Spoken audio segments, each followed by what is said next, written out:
What's up, everyone, and welcome to tonight's episode of Resident Roleplay. This is a show where a group of friends and I get together and play homebrewed tabletop RPG set in the world of Resident Evil. I'm your host and GM, and welcome back, everybody. What's up? Hi. So, let me get some sound going here. We're all ready to go. Oh, I think we got dot cam, but it's not looking at anything. Yeah. I like everybody looking at my battery stash. Oh, That is. Which, by the way, speaking of Doc, I should formally acknowledge that he is now officially Super Salty Peanut on the stream as well, since he's rebranded everywhere else. So yeah, I guess we're still calling you Doc, though. That's just your name, though. Yeah, It is what it is. like you do not go by that name anywhere else anymore. Like, I mean, should we start calling you like Peanut or something? Whatever fits. I'm accepting. Like, as far as I'm concerned, like, Doc is on your birth certificate. Yeah, it is. For the most part, it should be. But yeah, it's been we'll see what a happens. tough transition, but we'll see. Yeah. We'll see what happens. I'll try to. I'll figure out what I'll call you eventually. You guys should just get whatever you want. It don't matter to me. All right. As long as you know that we're talking to you. Yeah, that's what matters. I answered a hey you. Hey guys, What's up, dude? brother from another mother. Jables. No. Pretty much. All right. Well, in any event, shall we get back into the roleplay after last week's excitement? So, Indeed, I think this can be a little more chill, though. hopefully. I don't know, unless you guys start throwing some curveballs during the downtime. We'll see. But previously... If two people are going to go down during downtime watch. So previously, on Resident Roleplay, during your rescue mission at the Atlantis underwater habitat, you secured your ally Nuria and her co-worker Abigail before clearing the facility of BOWs. As you entered the hazmat storage room, you found Lucas, the third survivor you'd been keeping an eye out for. However, you found him kinda riddled with guilt and crying into his palms and making strange statements suggesting that he had some sort of involvement in causing this outbreak. He then transformed into the Ultimate Abyss form, which you fought and swiftly dispatched. And before moving on, Mr. G noticed a peculiar scorpion tattoo on the neck of your BSAA guide, Agent Cartwright, who you knew her as. But nonetheless, with Atlantis cleared out and all surviving crew accounted for, you spent the next 18 hours decompressing before heading back to the surface. And as you fired up the submersible to leave, you saw a nearby massive kaiju-sized creature on the seafloor, which attempted to ensnare your vehicle with its tentacles. However, with some smooth, evasive maneuvers from Mr. G and Cartwright, you managed to outpace the monster and leave it behind you as you headed for the surface. But landing back at the beach, you were greeted with an unfamiliar helicopter, which began offloading a small group. Suspecting something to be amiss, Chauncey got in touch with Maya and requested a profile on Agent Cartwright, and the image he received was quite different from the person with you who claimed to be Cartwright. And so he opened fire on her, prompting her to draw a hookshot and zip across to join the landing party on the shore. And what followed was a pretty epic battle with the Manifold's A-Team.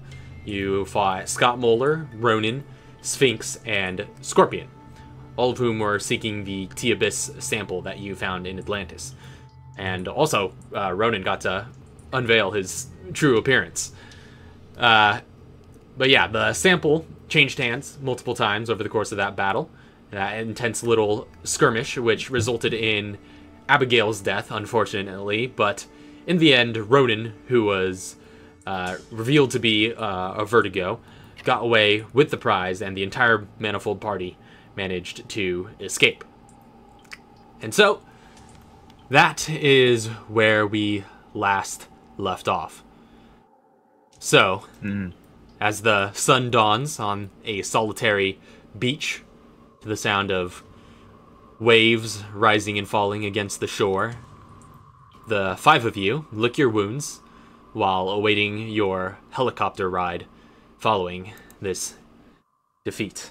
So, it's currently the early morning. It's like around 5 a.m. The sun's just coming up on this little island. Yeah, I'm nursing a big ass hole through my shoulder. Yeah. Miria's a sad girl. Yeah, you can't even. Alright, Miria. You're not even able to bury her because she got incinerated. How'd she get it? Oh, yeah. Yeah, the submersible ship blew up or the afterwards. submersible blew up. Yeah. Man.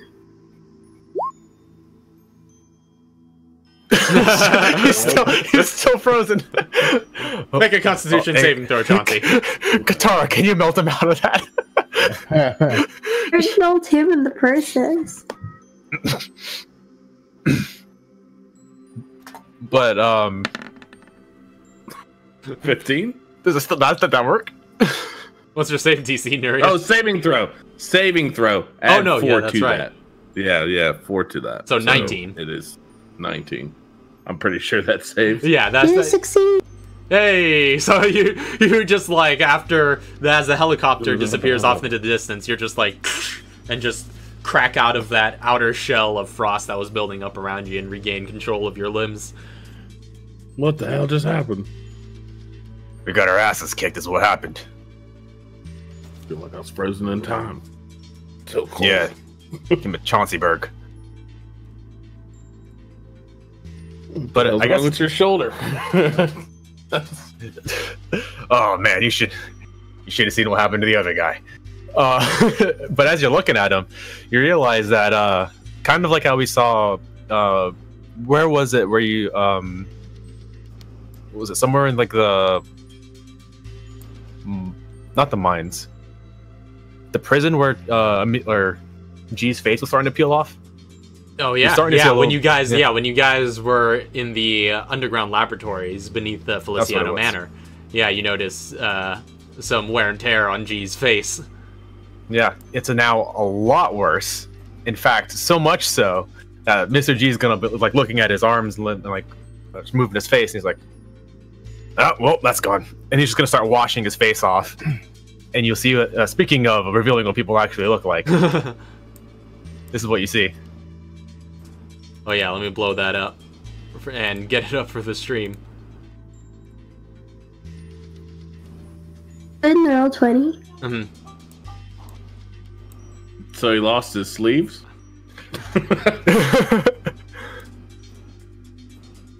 He lost his sleeves, and he is absolutely covered with tattoos. Oh. Does his eyebrows say East Coast? His eyebrows do say East Coast. He made some Hold poor up, is decisions, this I'll tell character you out what. that I didn't know about? There's this character that you did not know about.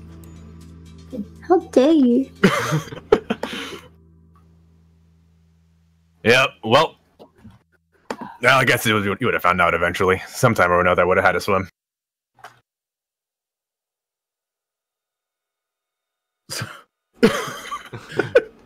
What's all the art for? Well, I like it. Well, at least somebody does.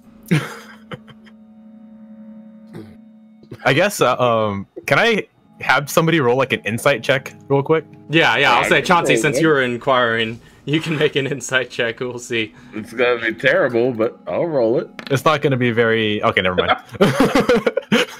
I believe that it's just something you like. It is what it is. I shrug it off and walk away. Yep.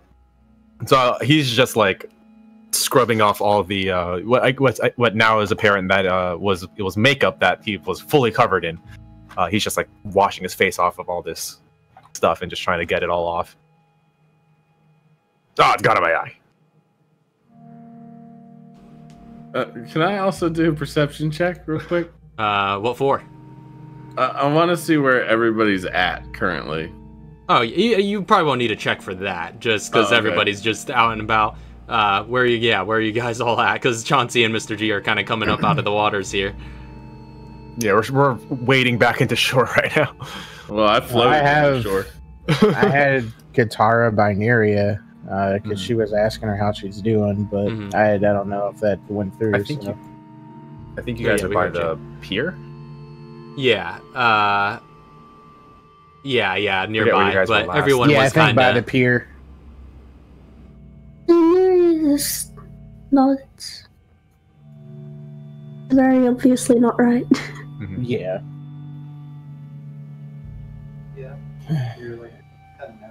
You're right there, girl. Hey, Neria, you know you can talk to us. Maybe later. All right.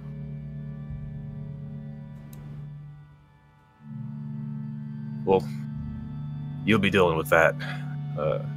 You go ahead and deal with that on your own time. But currently still employed by the U.S. government to find that man, so I guess I'll be heading out. And I'm just gonna like walk around for a bit and just be like, "The hell's the helicopter?"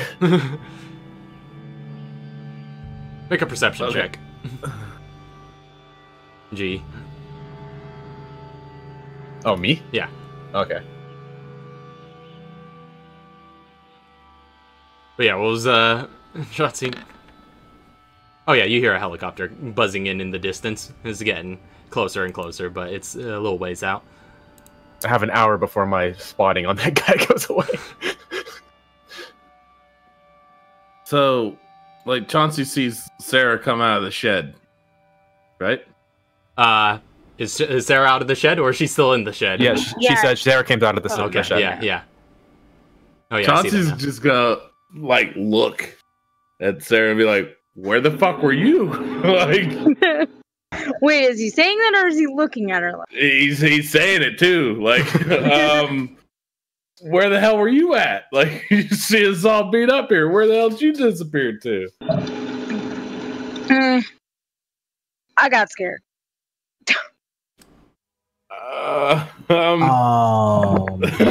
First time. We can't have scared.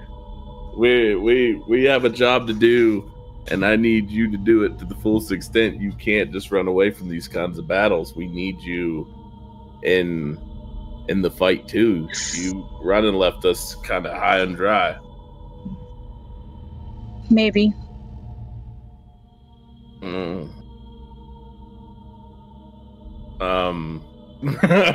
Okay. Yeah. You do kind of see her. If you're closer to her now, you can see that the closer you get to her, the scarier she seems to be.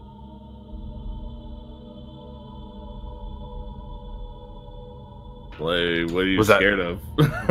Was that your first firefight? You could say that. That's a rough one, going up against those guys.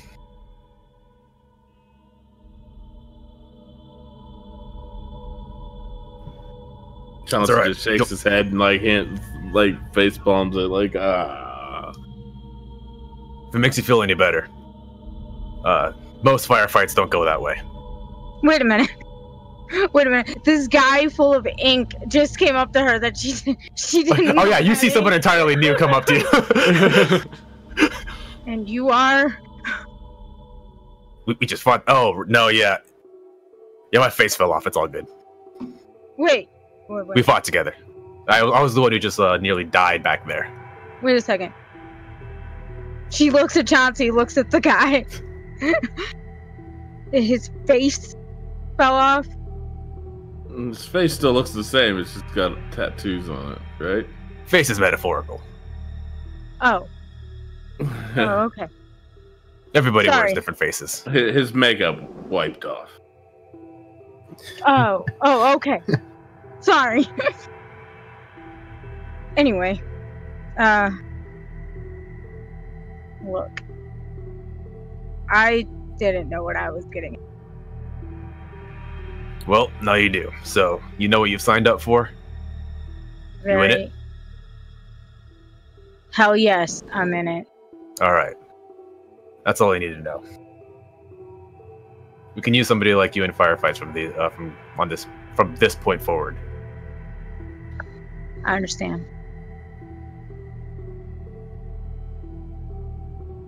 Just tell me again what in the hell that was down there. That was, let's see, that was Emil's buddy. That was some tech nerd guy who I tried to blow his head off, but I didn't get that good of a shot off. There was my old rival. There was what was it called?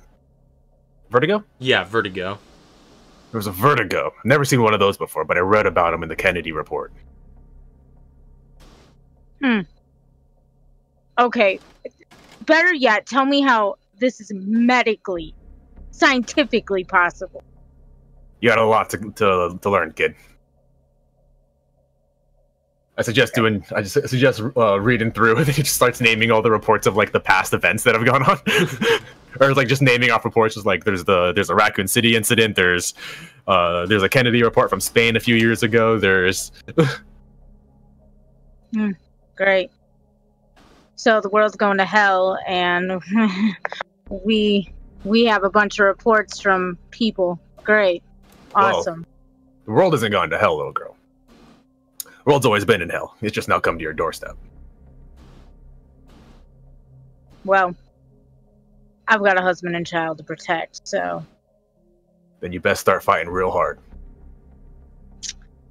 Well, it's not that we fight, it's why we fight. You have a reason. He has a reason. She points at Chauncey. I have a reason.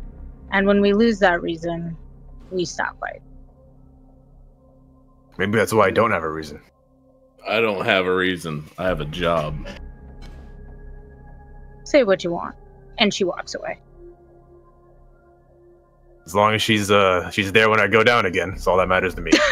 As long as she's there when you die again.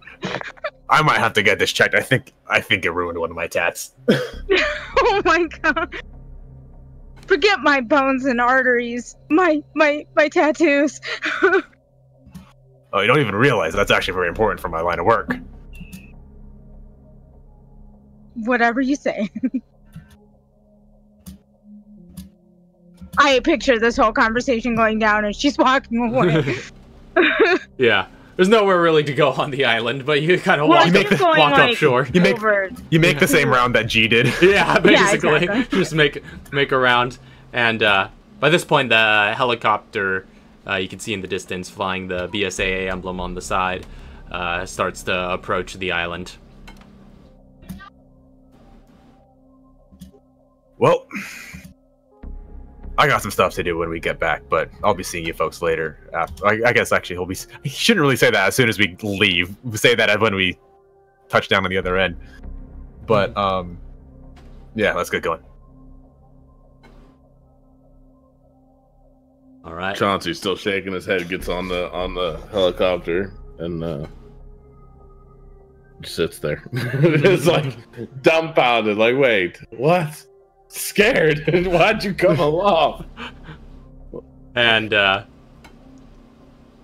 so yeah, if there's no other talks that you guys need to get done, you all load up onto the helicopter. On the helicopter though, I don't know what the seating arrangement is, but if Sarah and Mr. G are on one side, and then Chauncey, Neria, and Katara on the other side, while the helicopter's in flight, he's going to just like lean over and just start talking to her as well during the flight. Just a heads up. To Sarah or? No, to Neria. Oh, okay, to Neria. Yeah. Gotcha. Actually, I have a feature on one of my on my watch now that I can pull up Mr. Fox as a hologram for conferences. That's true. During the flight, can I do that really quick? Yeah, you can make just like a quick conference call to Mr. Fox. Just like, boop, hey. Yeah. I'm gonna give a physical description of the people that I saw, and tell him to like keep a lookout for, keep any eyes and ears open for any of those people appear, in whatever general vicinity we are. Like, you know, keep an eye out for like any like close airports or whatever. Yeah. So he runs the general, not necessarily lockdown procedures since they don't have that influence, but to at least on this hemisphere. But just so I keeping can surveillance out and keeping. I just want a head start for when I start. Yeah, so he arranges that for you. Okay. Because now that I know what those people look like, or rather, I knew what Scott looked like, but now that I know what Scorpion looks like, I'm gonna give a complete physical description of her, and you know, just be like, all right, we need to update our records. Here's Scorpion's physical description. And Mr. Fox is just like, Scorpion was there. Yep. Freaking nearly killed me again. Yeah. Seems like she has a knack for that. Alright, we'll update our records with your data. Keep an eye out for her. But I will. Odds are, she's in the wind. It's a hard one to pin down. Oh, I know. But in the case she does slip up, we want to be there when she does. Of course. Alright. Keep me posted.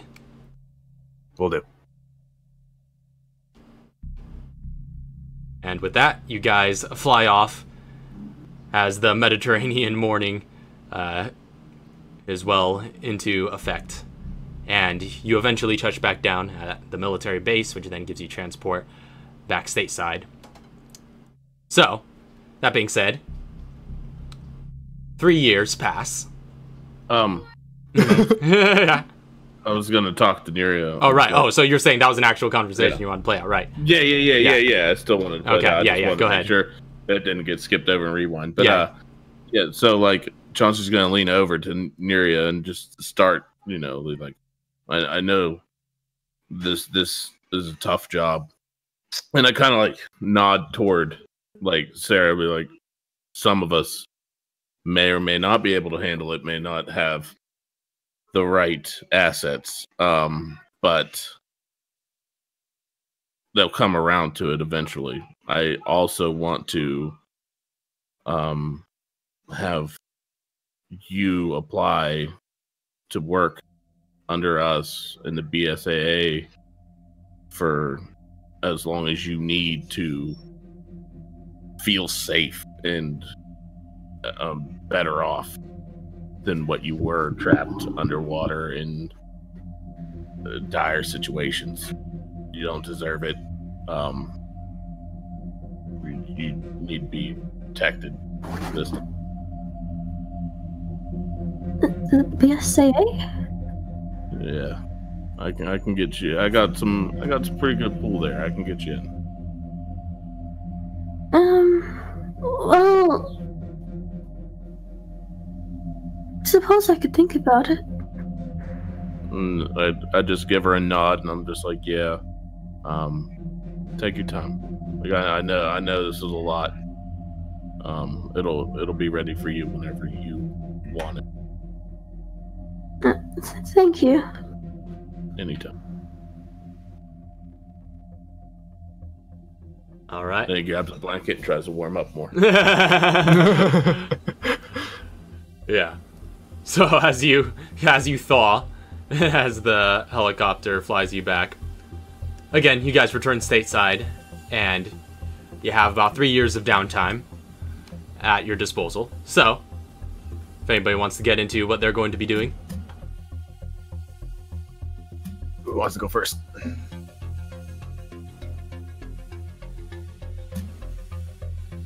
Any volunteers? I guess I'll go first then. All right. Yeah. All right. So first thing I'm gonna do when I get home is I already called Mr. G to, or I already called Mr. Fox to get a head start on running those profiles. I'm going to head back to Chicago really quick I guess no, we would have been dropped off at Chicago because that's where your. That's true, or somewhere nearby because they don't have the airstrip for the international flights. But so yeah, while in Chicago, make a quick stop at the guy who dropped me off at Camp Clancy, real quick. Mm-hmm. Yeah. You make a stop by. Now, do you recall if I gave that individual a name? No. His name's Sonny. So you stop by with Sonny, and yeah, you just quickly stop by his place or wherever you. Yeah, so I'm gonna stop by his place. I'm locking on his door. I'm just like looking around, all paranoid, like just like. Yeah, and he answers. He's just like, Sonny. Hey, yo, what's up? Let me in real quick. And I'm just gonna like barge right past him and like close the door and like looking out his windows and just like shutting the blinds and everything, like acting super paranoid. Mm-hmm. And I'm just gonna be like, yo, dude. Hey, yo, what's up? Did you tell anybody where we went?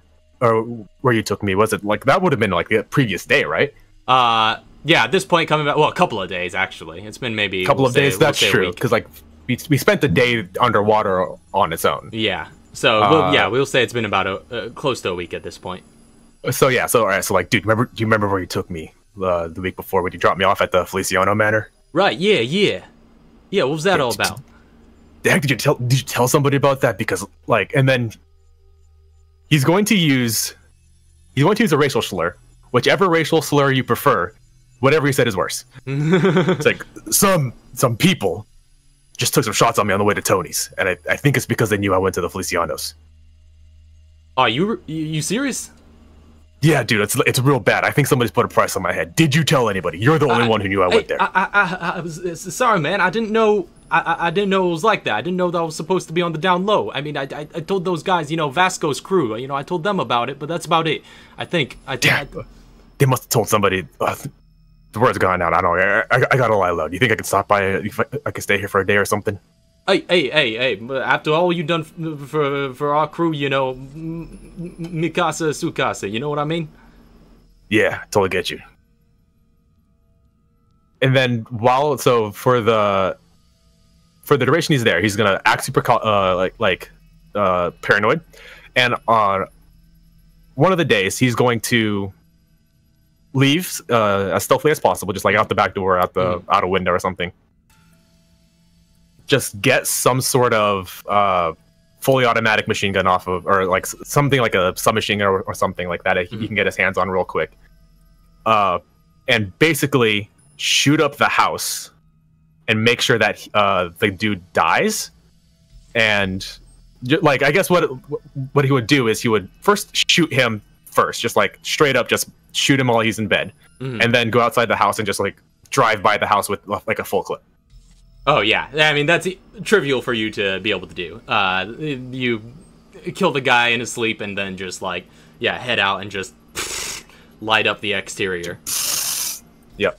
And then I'm going to go. What did you say it was the Vasco crew that he talked? Vasco. Yeah. So you know them. And then I'm going to head like to them. A group of 4 guys who are you know their spot. They're holed up in this little rundown townhouse in the south side.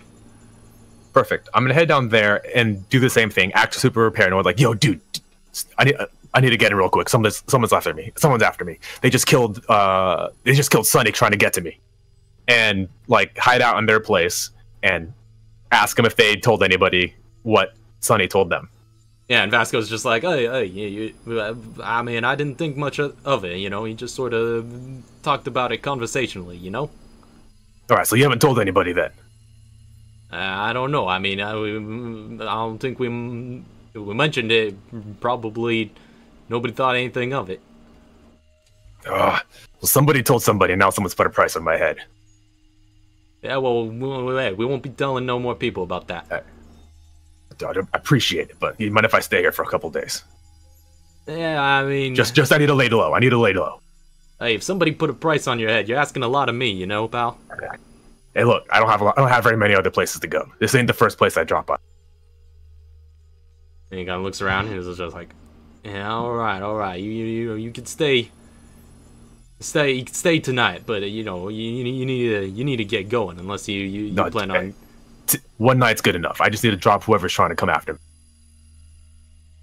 All right, one night you got then. All right, same thing. shoot them all in their sleep that night with, I guess I don't have time to go out to get a weapon. I'll just use my handgun. And then come back later with a submachine gun and then shoot up the house. All right. Yeah. I need to find everyone. And I'm going to do that for everybody that they've told. Yeah. As far as you can tell, the buck stops with them for the most part. They didn't really... Good. Like, it did, your investigation kind of stops there. You don't really get the sense that anybody else really knows or at least remembers having any conversations with them where they would have mentioned it. So, yeah, you're easily able to kill them off. I'll say if you just want to mark off, like, $1,000 just for the resources to pull that off. Yeah, just to pick just up finding some like tiny, some rundown, right? Or like just the Uzi, submachine gun and some ammo. All right, I can do that. And then so I'll take care of them while I'm going around. So I killed that guy. All right, I need to pick up some information on Lopez's family. And Emil's family. Right. I'm going to stop by wherever they live, and I'm like from a distance. I'll like take some photos of their house, some photos of their kids if they have any. So yeah, you take some time, over the course of a couple of months, setting out and staking out these various places. You're easily able to get a hold of the family. Well, actually, I'll say make an investigation check real quick to see how well this goes over, or at least how efficiently you're able to do it. 14. Yeah. Did you end up getting your expertise in that? Because you've had some changes since the last. Yes, game. So that's true. With the new changes for the latest update, I have 2 new my expertise skills I would have gotten at later levels have now been moved up. So now I have 2 expertise levels that I would have gotten later. I put them in. Do I need to say what I put them in? Yeah, sure. It's just. I put them in investigation and in stealth. So this is with your expertise in investigation. Right. So, but yeah, that's good enough. Again, these are just civilians that you're looking to be spying on. So, not much in the way of obstacles for that endeavor. You track down Emil's family, take some photographs of him, his sisters, his parents as well, who are getting up there in age.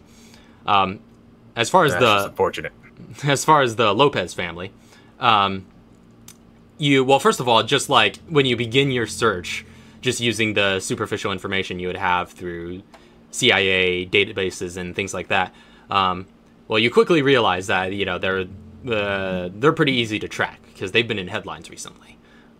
Really?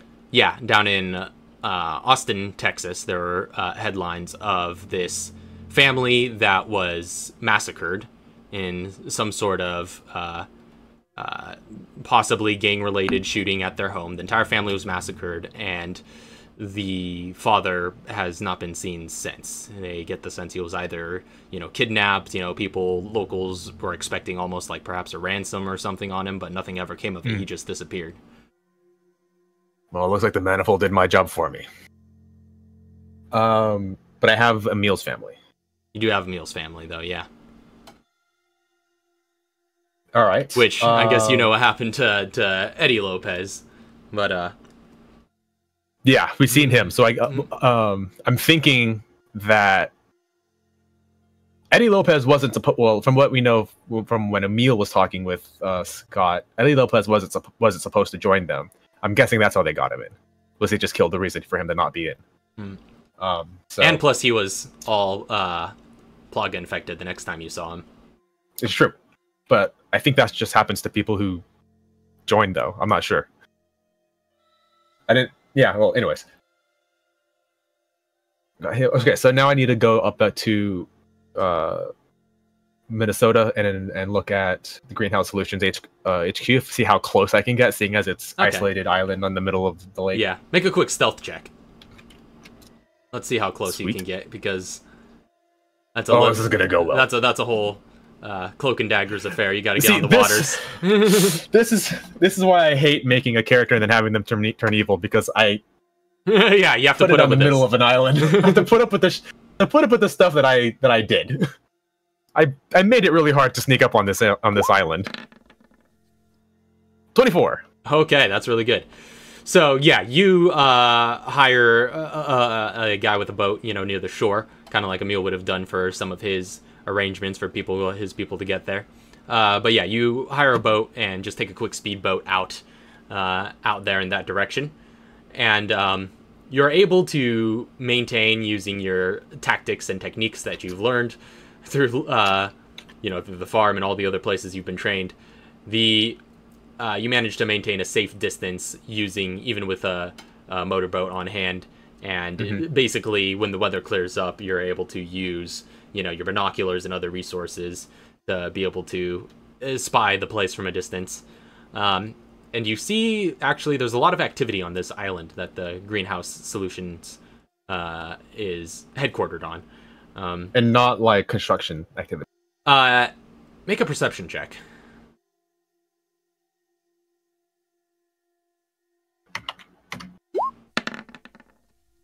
9. It's hard to tell. It looks like most of the activity might be obscured by the brush, because it has like a beach landing and then goes inland into some trees and stuff.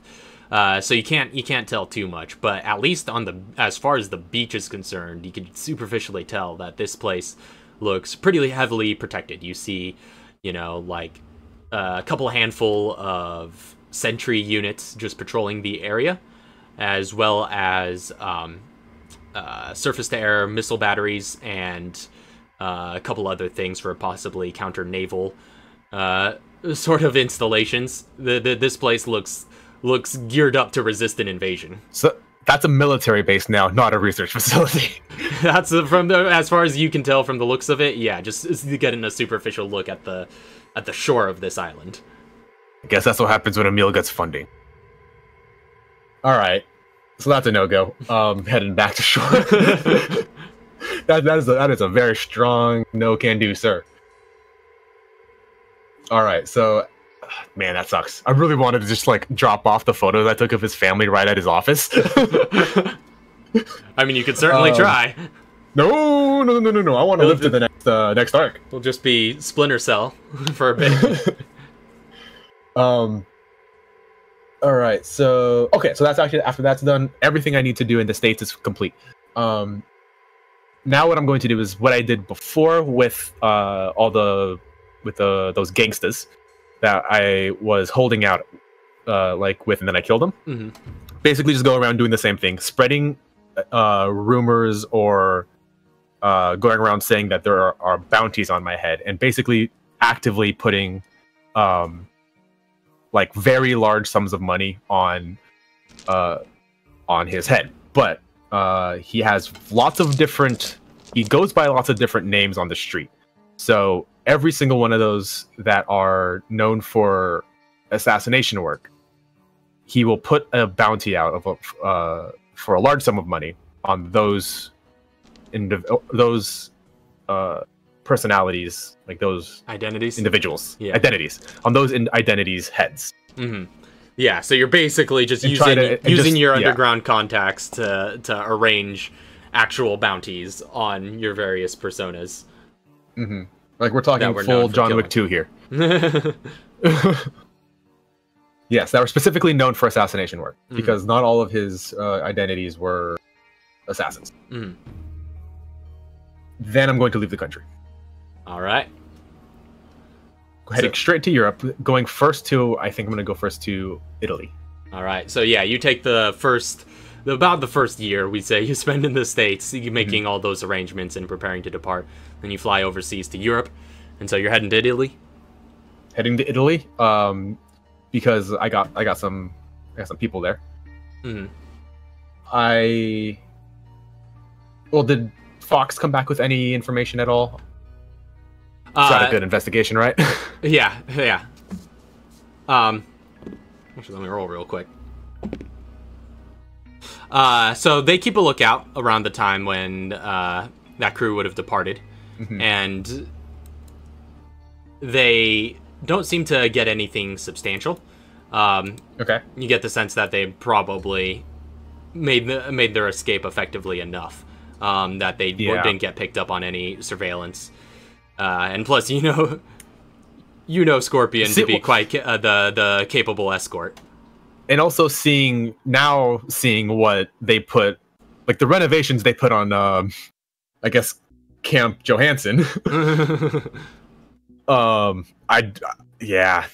a lot more than I was expecting. I think they're extremely rich, and I'm not going to be able to. If they have a base, it's probably just twice as much or 3 times as much secured. So, okay, I'm going to.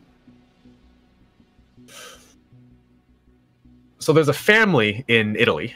There's a husband and wife who work for the mob that I'm going to pay a visit to. Okay.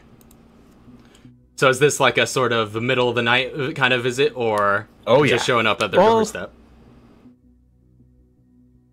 I'll say it's a middle of the night visit. Actually, before I do that, no, I already played. No, I'm just gonna go in, just straight up, like, pull up a seat right in front of like their bedpost, where like they have their bed. I'm just gonna pull up a seat right in front and just like, hey. Yeah, maybe I'll say, yeah. Actually, you make a quick stealth check just to see how. Passive stealth is 21. His passive stealth is 21, but let's just make a check to see if you get by them, because they're well-to-do and have probably upped their security since last. 14. If they have any bodyguards, I'll go through those bodyguards. Yeah, no, I 14 mean, to stealth. 14. Let me check something real quick.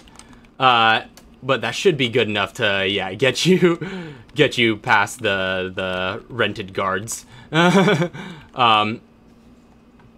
You get through in the clear, sneak past a couple of people, just Sam Fisher your way up some pipes and get in a window before before they're home. Shimmy along a windowsill, just like, or rather, they are home because it's the middle of the night. So when you're so you get in one room and you pull up a chair. Lockpick the door or the window open, get in, and yep. So I'm sitting there, just, hey, and you see it's just like the figures in the bed just suddenly shift awake, and just like one of the lamps by the bedside goes on. They're just like, oh, what do you want? Yeah, you remember me? And you see the man after the screaming and stuff settles down, he's just like looking at you, and he's just like, "Oh yes, I remember you." I guess if there's a lot of screaming, I'm just gonna say like, "Tell your bodyguards it was a bad dream."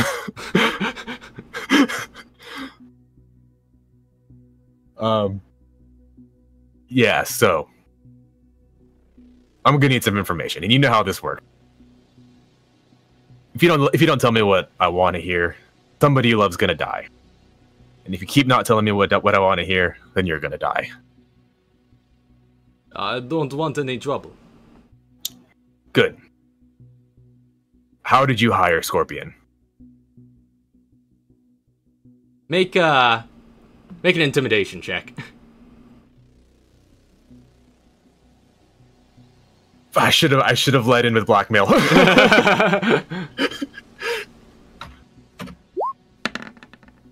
9. You see like his peripherals kind of like going off to the side a little bit, like he's looking for some sort of panic button or something of the sort. If you go for that panic button, the only thing you're going to get is a bullet to the head. I've already disabled all the systems in your house. You're just going to kill yourself. Don't even try. I think I'm a little bit more afraid of what might happen to me if Scorpion finds out about this than what you might do. Well, that's fantastic. So then you're already a dead man. So you only have one option left. You can either give me the information I want, or you're not going to live regardless. I'll say... If you want, I can kill you afterwards. Yeah. I'll say you can make either a persuasion or intimidation check. Just one more check. It's the same. Okay. Come on, man. This guy's looking around, and he is just gonna move for a button. All right, you see him like just shift suddenly over towards the other side of this bed and throw his arm out. So you're just make an attack roll. Yep. Just With my HK. I'll throw a headshot on it. I assume I don't have... I'll say advantage because, given the circumstances, he caught them in their jammies. That's true. This technically, I think this could have all been done in one round of a surprise round. Yeah, yeah. All right, so that is... I'm going to throw some headshot on that with... That is -5. I should just write down what it is with headshot. 5 minus 11 is 6. Wow, really? I mean, 2 6s. Either way, good enough. Yeah, this guy's just like, pfft, and you just like kill them where they lay. I'm only killing the dude. Okay, only killing the dude. The lady in the bed just like starts screaming her head off, and you start to hear some like shuffling of guards outside. I'm just gonna be like, you got one last chance. And she's just like, she's just ready to tell you everything, but she is just like, just panicked, just utterly panicked right now. How many did I get a good look of the place? How many bodyguards should I be expecting coming up the staircase? Possibly like, or however they get in here. Upwards of like 6 to 10 maybe. That is a lot. Do I think I could take them? Like roll the dice. I mean, that seems like that seems like a good few. I mean, they didn't seem that tough or well trained, but it would take some doing.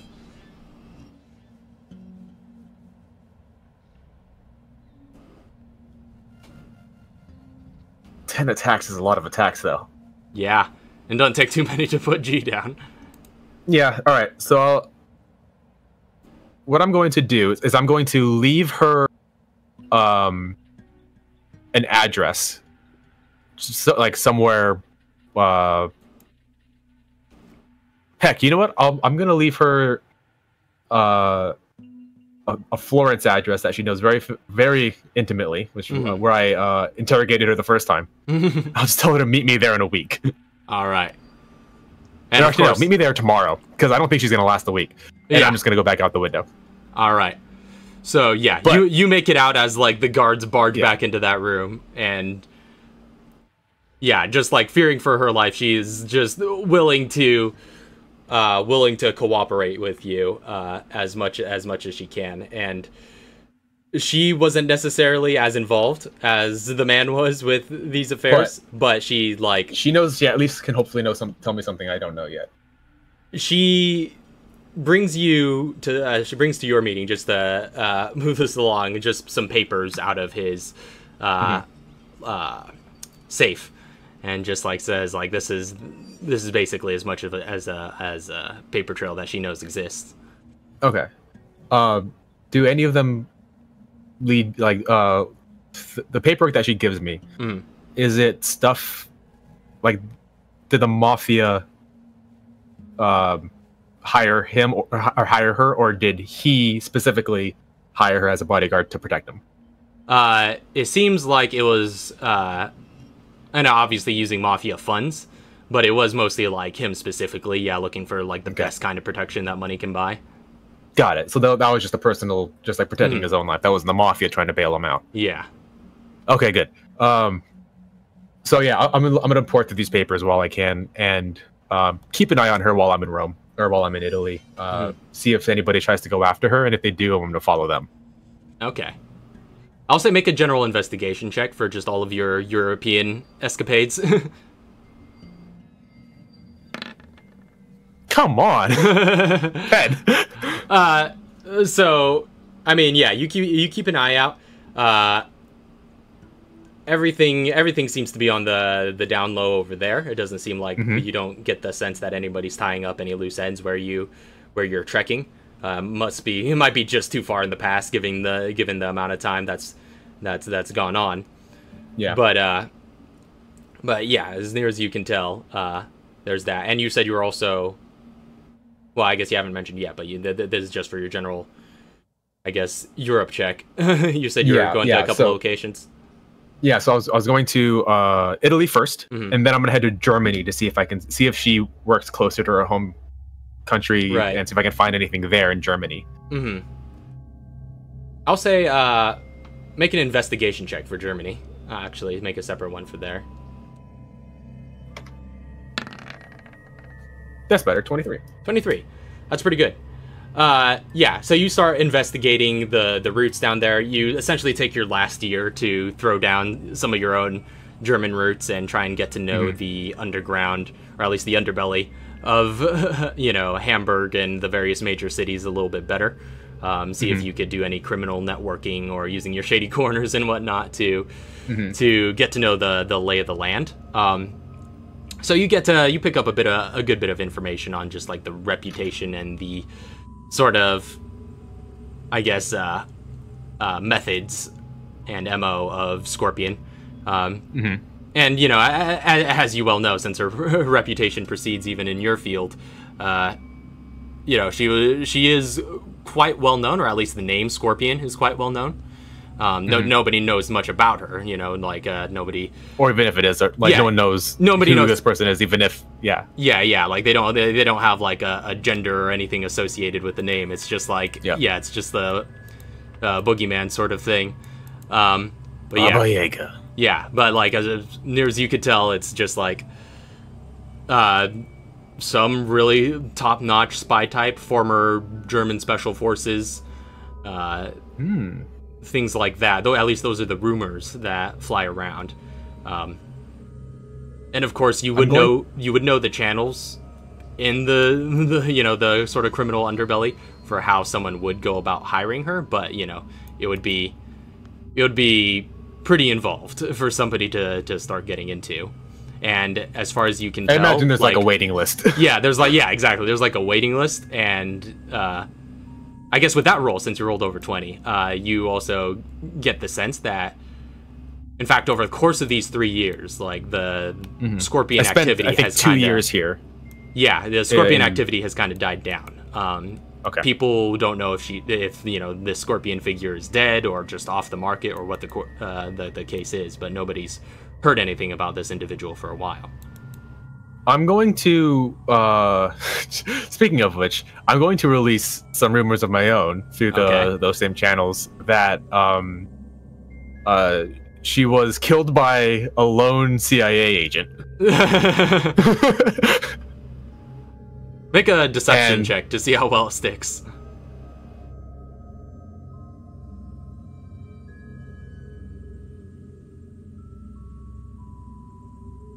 Is that 11 or 13? That's 21 deception. Oh snap! The dice just rolled right now for me. Okay, yeah. So it picks up a bit of traction within the sort of criminal and spy networks that are around these areas. But that's as far as you know. Oh, I totally forgot. Obviously, this would have happened right before I left to, or I guess throughout the years. I would have been continuing sending messages to Emil where I can, and I'm going to over the mail. Yeah, and I'm going to occasionally. I'm going to like I'll send the photos that I did take. I'm going to like space them out. I'll send photos to Emil of his family as if like I had just taken them every few months. I see. But like, you know, like taking photos of them in their house where it's like, all right, you know, here's your family eating. Here's your you know, here's your sister taking her kids to school, and just like every few months, just send another photo. All right, understood. Is there anything else you're going to be doing with your downtime? Well, I hope I've sufficiently pissed out all of them off, so I think that'll... Wait, didn't you also say you were gonna handle the? Also, I think you might have just went mute for a second there. But what? Oh no, it looked like you're moving your mouth on the camera and nothing was coming out. Oh no, I wasn't. Yeah. Also, you were talking about doing that right. laptop. Yes, Lucas Perez's laptop. I need to get in there. All right, go ahead and make a spy gadgets check. Or I'll make this an intelligent spy gadgets check. It's less than... Never mind, it's a natural 20. Doesn't matter. So, yeah, you're easily. I mean, first of all, this is just a personal laptop, like of some scientist researcher type. So it is a joke. It's a walk in the park to crack. You know, you just plug in that USB drive with the decryption software off of your spy gadgets, and you're in seconds. You just have to fire it up and plug and play. So you open it up and you start going through some of the files. The main thing you find are some emails that were exchanged with a very suspicious email address, which is comprised of seemingly random letters and numbers. And the of course. Emails seem to, looking over the contents of the emails, they seem to be about just casual conversation about family and friends and stuff.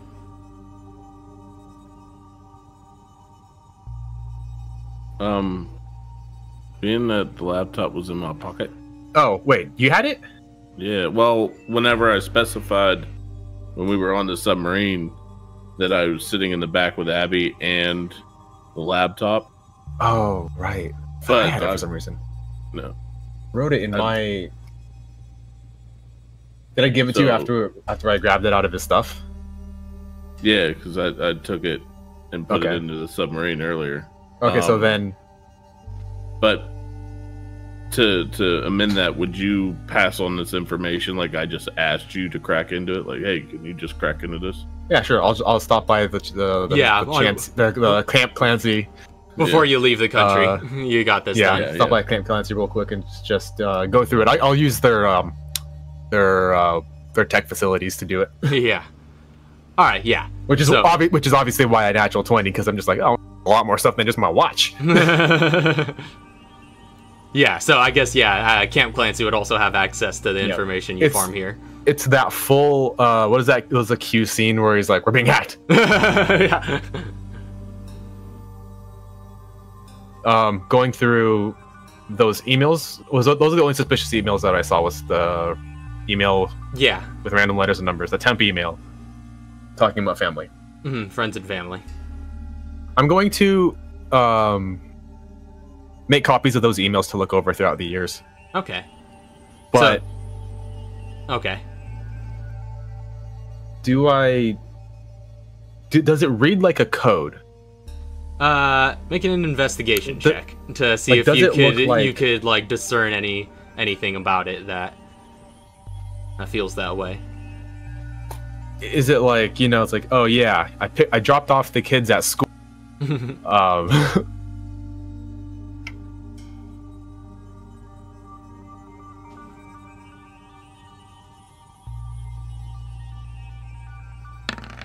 That is 17. 17. So yeah, like mulling over it over the years, or like looking through it at least whenever you get the chance. Doesn't necessarily. I always confuse which one's code and which one's cipher. A code uses words that are like real words used in a way that convey a different meaning. So like if I say I dropped off, it's like I went to the park and dropped off the kids. It could mean I have a dead job at the park and you know which park to go to. Yeah. So a cipher is unintelligible. You have to crack it. So I mean, it's a little bit of both. It's not necessarily that the words are code, or at least the sentences and the syntax of it. But when you start looking into it, you do start to notice that it is written in a very peculiar manner. Particularly, it has frequent line breaks, and just like just short sentences, and then just like line break after everything. And the first word of each line, when you arrange them in order, seem to form complete sentences. Okay. And I'll pour through all those emails and see if I can see what's up. Okay, yeah. It doesn't take you long once you figure out the pattern. Just a matter of hours and whenever you choose to do it. But yeah, it seems a clandestine organization of some sort that, at least from these interactions, they don't make any mention of any names. So you're not sure if Lucas knew the name of it. But some sort of clandestine organization was basically making offers to Lucas for millions of pounds to orchestrate an outbreak in the Atlantis laboratories. And in order... It wasn't for the virus. It was just to orchestrate an outbreak? Well, his part You was weren't saying like, well, was to orchestrate an outbreak, and to sit tight, and that they would arrange so that out of this they could get somebody in there who could secure one of the raw samples. That was his part of the job. He was basically the inside man.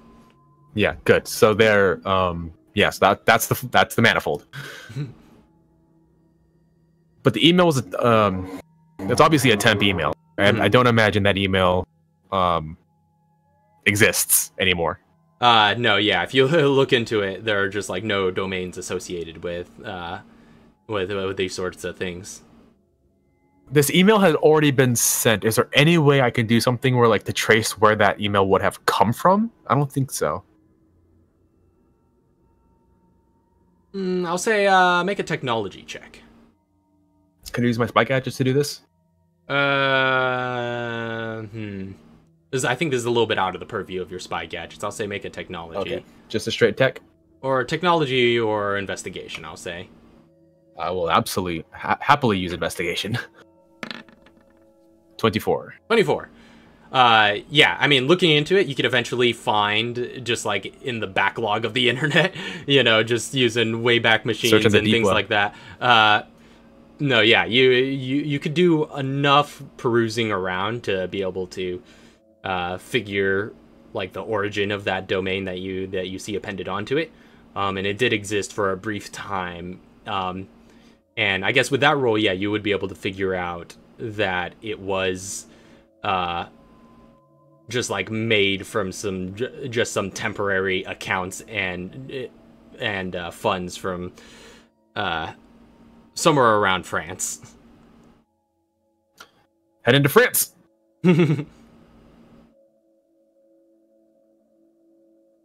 So that'll be, I think after that'll be the last thing I do is like head to France and just start perusing around there, because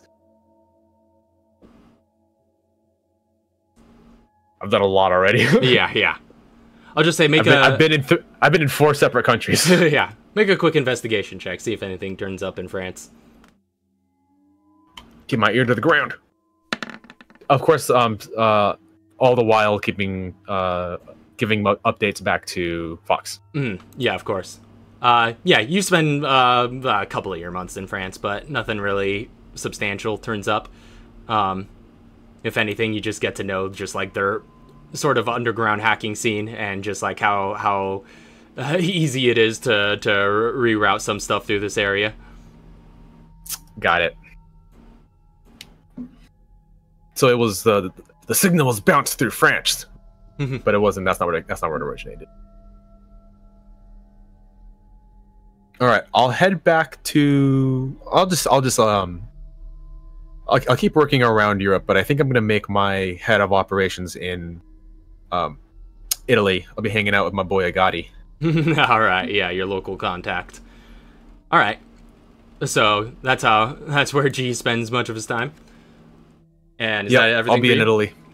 Yeah. All right. So anybody else have anything they're looking to get done over the course of these 3 years? During my courses, I just pretty much go about doing my my normal run-of-the-mill business stuff and running Camp Clancy. Starting off though, like having like a debrief of the situation as soon as we touch down. Get that intel off of the laptop, that kind of stuff, and then wherever it goes from there, I wouldn't care. Yeah, you just make sure PSA intelligence gets a hold of that.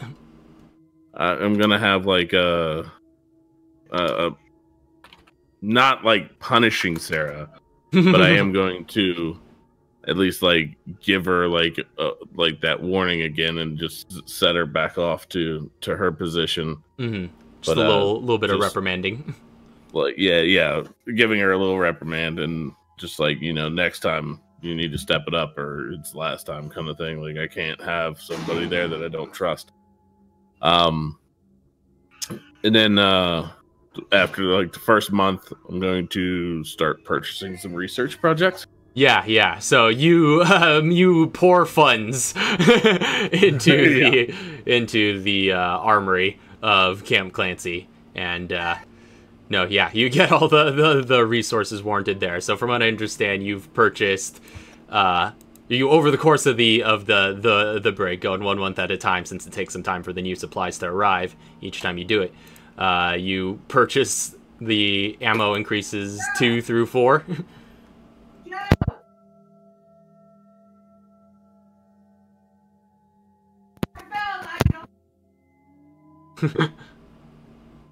I'm sorry.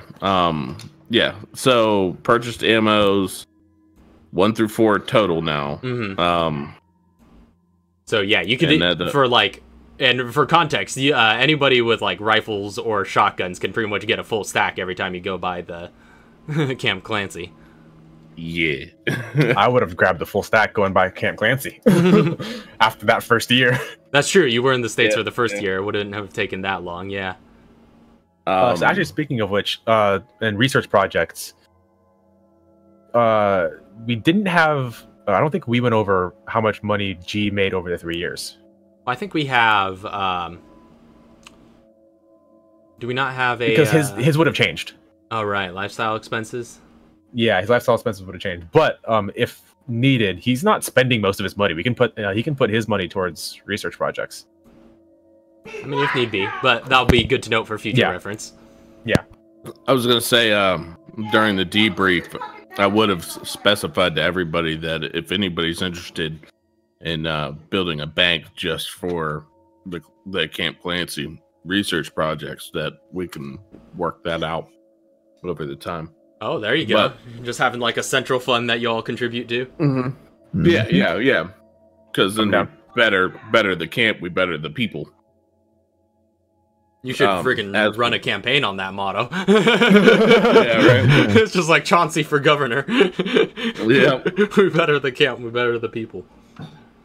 So, I would have said that. So if you did want to donate into that, I'll accept it now. But like, there's not much pressing issue of purchases at the moment. Because I'm not spending my money on anything throughout the 3 years. Yeah. Actually, except for travel expenses, but I'll work that out in a little bit with you. Yeah, we'll do that later.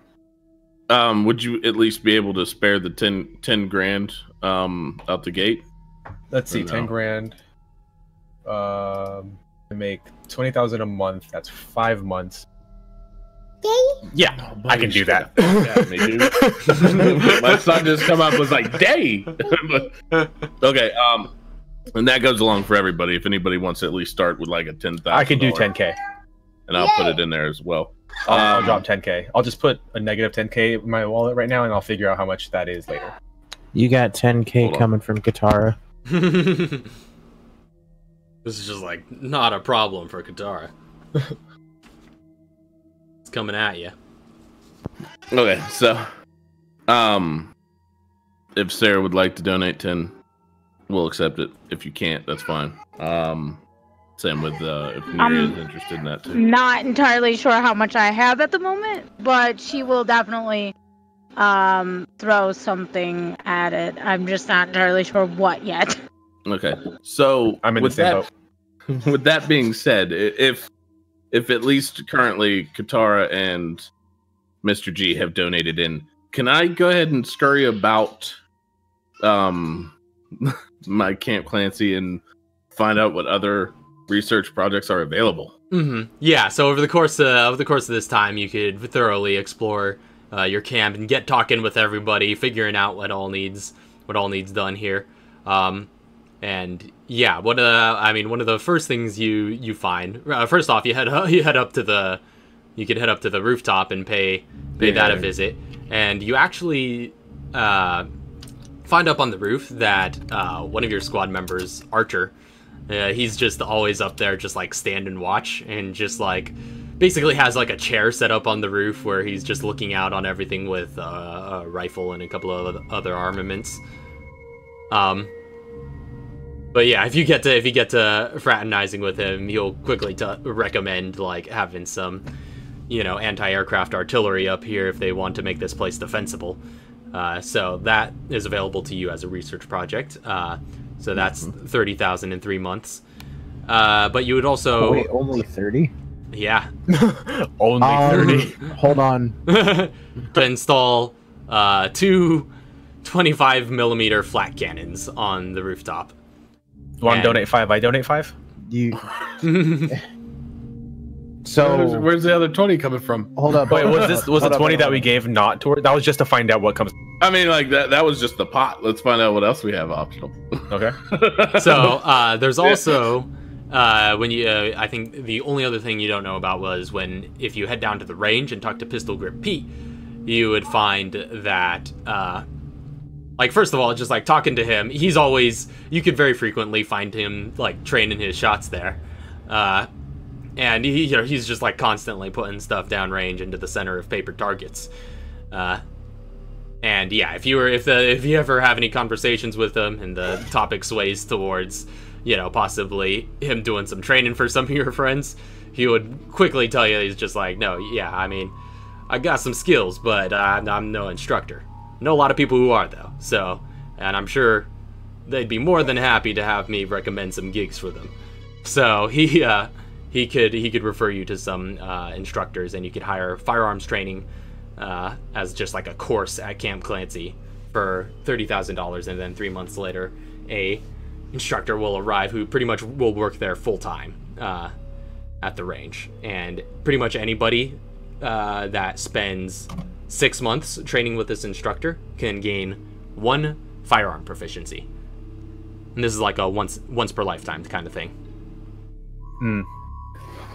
If I could say something real quick, Nuri's gonna throw in 10k as well. Okay, yeah. Ooh. So Nuria throws into the pot. Okay, so the new things that are open are the AA cannons and the proficiency upgrade. Yeah, firearms trainer. Were you guys more interested in the firearms trainer or the AAs? Well, here's the thing. So I was gonna say, so you've got like 30k for the range, right? Mm-hmm. I can throw in another 20 if someone can throw in 10 for the AAs as well. I can throw in the 10 since I didn't throw in my 10 yet. I can throw in 20. You guys want to do both then? Yeah. Honestly, seeing it like, G will, when he comes back to your camp, tell you what he saw at Greenhouse Solutions. He's like, yeah, we need them anti-aircraft. So then, yeah, I will do that. And as I move around, I come across another thing. So I'm going to use my 10 grand. The Genesis project. Mm-hmm. Yeah, a little discontinued device that Quentin designed for BSAA use, and he's willing to pump out another one. I don't think we went over it, but can I get a Genesis upgrade to my goggles that I already have? I mean, I would say that would take some doing. That'd be its own whole research project. That would take some time. Like, I have 3 years. That's true. That's true. It might take the whole 3 years. If I do it like right away, yeah. How much is it going to cost though? I'll say for like the amount of new R&D and stuff that has to go into it, and considering that it would be consolidated, like just thinking in terms of also mechanical benefit, the fact that you would only be using 1 inventory space for essentially 2 different items. Yeah. I would say I would put it at like $50,000 for that one. Oh, that's way out of my price range. I was looking at 10. Nope. So, but I mean, if you just want to get the device on its own, yeah, it's a lot cheaper. But if you want to put him through the research to be able to integrate that, that's what it'll take.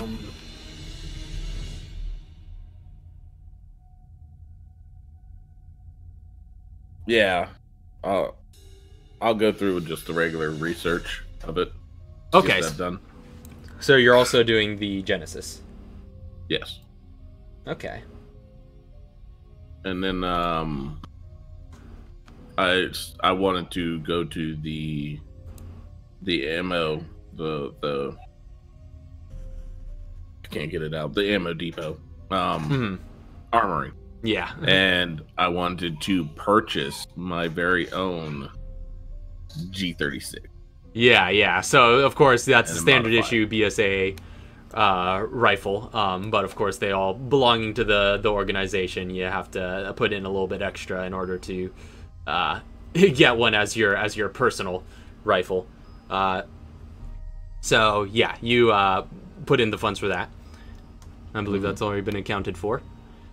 Yeah, I think what was it, $4,000? I think because it was the 2 for the weapon, then 2 for the upgrade. I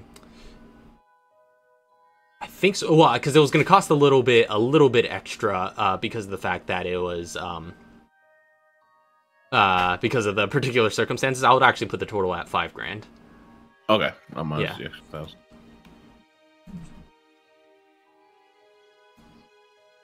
Okay, and Let me see if I can that get you being the stats for that Genesis. I believe I have that on hand. it's the H&K G36, right? Yes, which I think I was looking on Roll20 earlier. I think you already have that in your library. Yeah, I already have it. Yeah. Oh, the Genesis, for some reason I heard G36. I was like, I already got it. Oh yeah, you have that. I actually do not have the G36 on Roll20 right now, so I'll get that over the course of the break and send that to you. Okay.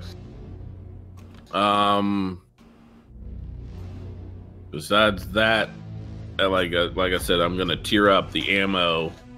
Every time it comes available, I'm gonna clean out all the ammo, and then let it restock once the next tier is finished, and continue to clear out the ammo every time. All right. If you, at the break, if you could possibly give me a grand total of all the ammo I could have, Yeah. that would be something I'd like to have. Yeah. And then just business as usual from there. Nothing much else I could do at that point. All Unless right. I'm forgetting something, but I'm pretty sure that's what it was. Yeah, so that's Chauncey. What's Katara's plans for break? Or Sarah, whoever wants to go All next. right, so Okay, I'll go last. Alright, so with Katara, first off, purchasing a car, paying Right. it off. Yeah. So you just you Um, purchase the car wholesale, just no loans, no debts. You just buy the whole thing up front. Straight up. Just thank you. Bought the whole now pig. Now she's got this. Actually, I have a reference image. Oh. Yeah, I got a reference image of what I wanted to be. So I'm gonna post that right now. Here, let me actually see if I could get that up on the stream too. Yeah.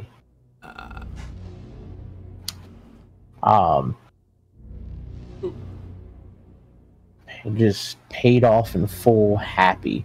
Hold on. Let's There we see. go. So you just got this little red sedan.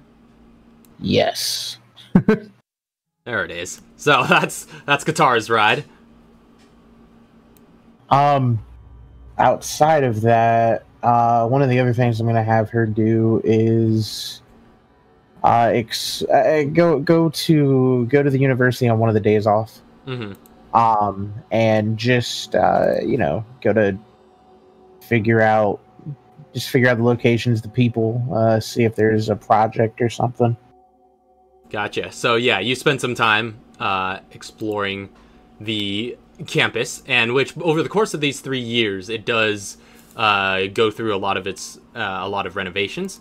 So you just walking around, you would see some new construction projects popping up, every once in a while, and things like that as they're making their way towards university. And basically, I believe by the time we get back from this 3-year jump cut, there is going to be it is going to have officially transitioned into being Simpson University. But for the time being, for the majority of your stay, it's still the old college. But yeah, it's a pretty sizable campus. It's bordered on the north by a large botanical park, and There are interwoven paths that are just like paved through grass fields connecting numerous buildings which feature a mix of classical and contemporary architecture. And many of the buildings have a pretty hard angular look, being mainly constructed of brick and glass. And, you know, being, as you walk around during the day, it's a lively little campus with students from all walks of life traversing the paths on their way to class or hanging out on the grass in between those paths.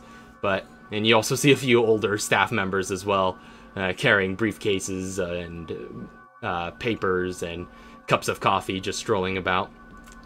But yeah, probably the place you want to be looking if you're looking for research to be done is the Carver Science Center. And this is actually a pretty newly renovated part of the campus. And it's definitely one that you actually spend a lot of your personal time in. This contains like a number of classrooms and lecture halls, but it also contains the laboratories and the facilities that you would use whenever you're doing any sort of college-sponsored science experiments. But yeah, you meet there this young chemistry student named Lawrence Milton. He's this scrawny young man in his early 20s who's just, you know, most of the time you see him, he's just in this simple colored polo and khaki pants. But yeah, you've seen him. You actually teach him in a few classes, and being that your specialty is in chemistry. But yeah, he's actually doing some what do you call it, like sort of interning a little bit with the school and doing some student getting some hands-on experience as a student while he's going through his education. So you actually can pretty much use him as an assistant much of the time. But yeah, so like one of the projects that he would propose to you is it was just like, hey, I mean, we got lots of equipment here, and you know, we work with a lot of chemicals, a lot of liquid chemicals especially. I mean, there's probably a more optimized process we could work on for, you know, diluting this stuff and sort of getting a little bit more bang for our buck.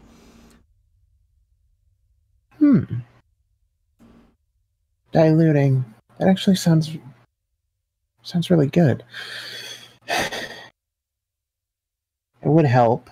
It would help with a lot of things, actually. It makes the processes that we usually do go smoother. Yeah. I mean, it's always good to streamline things, make things more efficient. And actually, and he kind of like shows some designs to you. He's like, I've actually been thinking and mulling this over a great deal, and I think I know everything we would need to make it happen. Of course, obviously, it would, you know, cost a bit more than the school's budget. So I don't know if we can make this a reality. But if you want to perhaps like throw this up the chain, or maybe find some other way to get this funded, I think this can be done. Oh, she's like, yeah, you know what? Go ahead, fill me in on everything you have. Let's see what you've got. So yeah, his process for advanced dilution would cost about $40,000, and it would take a year of research to get it all put together. But if you get that, you would be able to basically, given a day, or specifically 8 hours at the campus laboratories, you can make a crafting check for the dilute sample recipe, even if you don't have it learned. Cool. That would be really cool. So I guess how she'll handle it, and she's like, all right, so that'll cost. It's a pretty high cost. You know, I'll keep this in mind, because this is actually a really good idea, but we're going to have to start building up the funds for it, so I'm going to look into things. Hey, yeah, And I mean, I completely get it. Don't worry, this will become a reality. Oh, you really think so? Yeah. I mean that's awesome. Of course, make sure the professors know, you know, that I came up with these designs. You know, I definitely think this is something I could put on my portfolio. Of course. This would be amazing on your portfolio. Get you, I mean, well known, and I mean you'll be opening doors, a lot of doors. Yeah, I like the sound of that. I mean, that means a lot coming from you, Dr. Oswald. I mean, I'm just, you know, I'm a really big fan of your work. I think you do great stuff here. Well, thank you. But yeah, keep that. I'm gonna go through and see what I can do, see what I can build up, and then we'll make this happen. We'll make this happen. And he just like has this big dumb grin on his face just the whole time. He's excited about this. So with that, she's gonna hold off on it for now, just because of the money being poured in, or I guess like from the car that she bought, Sure. and then some of the other stuff that she'll be doing. Yeah, I mean, you guys just so knocked she's- out like 3 research projects from Camp Clancy, so. So because like I said, she handed over another 20, so that way that can go into the AA guns. So That's right, yeah. I mean, technically, that's still a lot of money she has left over. Yeah. Sure. What are we talking here?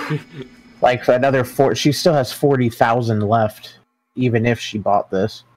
Oh, snap. She's gonna, she's gonna be like, bam, here you go.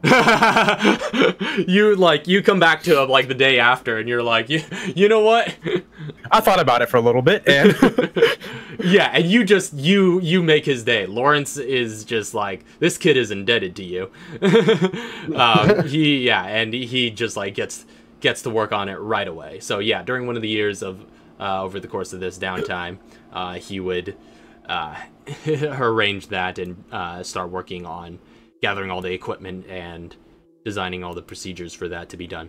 So you now have some advanced dilution.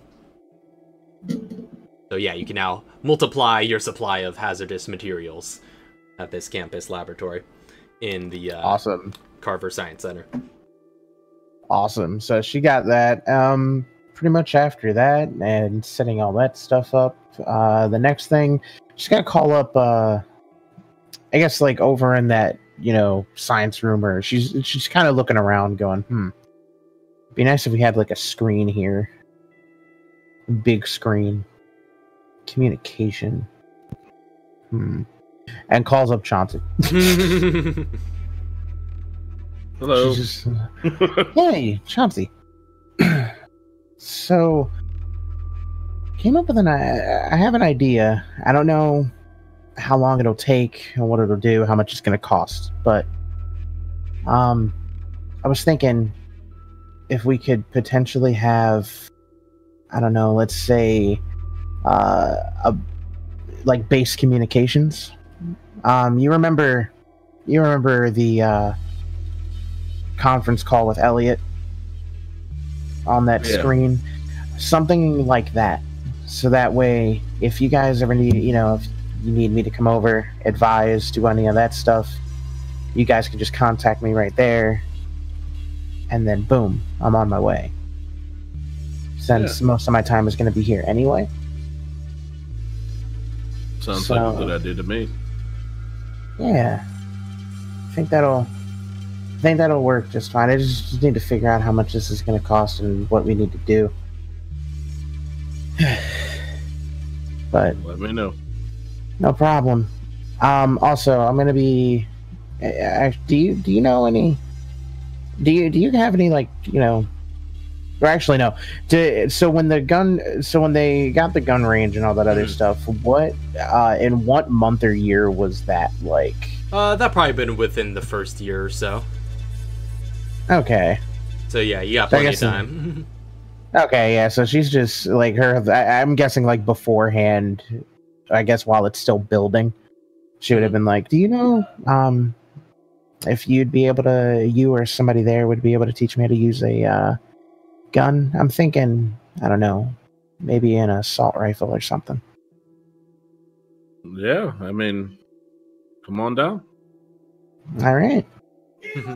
Come on down. You're next on the Price is Right. Yeah. Have we got the instructor for you? being that like when everybody did deposit into it, I would have let them know what I've spent money on. Oh yeah, that's true.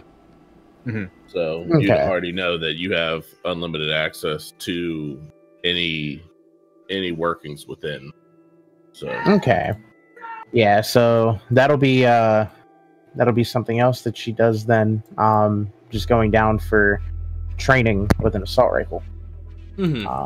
Yeah, so you head down there, and you meet with the instructor, who's like this kind of older, or at least as far as soldiers go, older, kind of middle-aged gentleman who knows his firearms inside and out, and he, kind of like ex-army type that's essentially past the age where he's looking to be on the front lines and is just looking to pass on his knowledge. But yeah, so he's working at the range full-time at Camp Clancy now, and he gives you some instruction over the course of those months. So yeah, if you spend 6 of your months in hard training with this guy, then yeah, you could pick up 1 new firearm proficiency. That's exactly what she'd do. All right. So you said you're going with assault rifles? Yep. All right.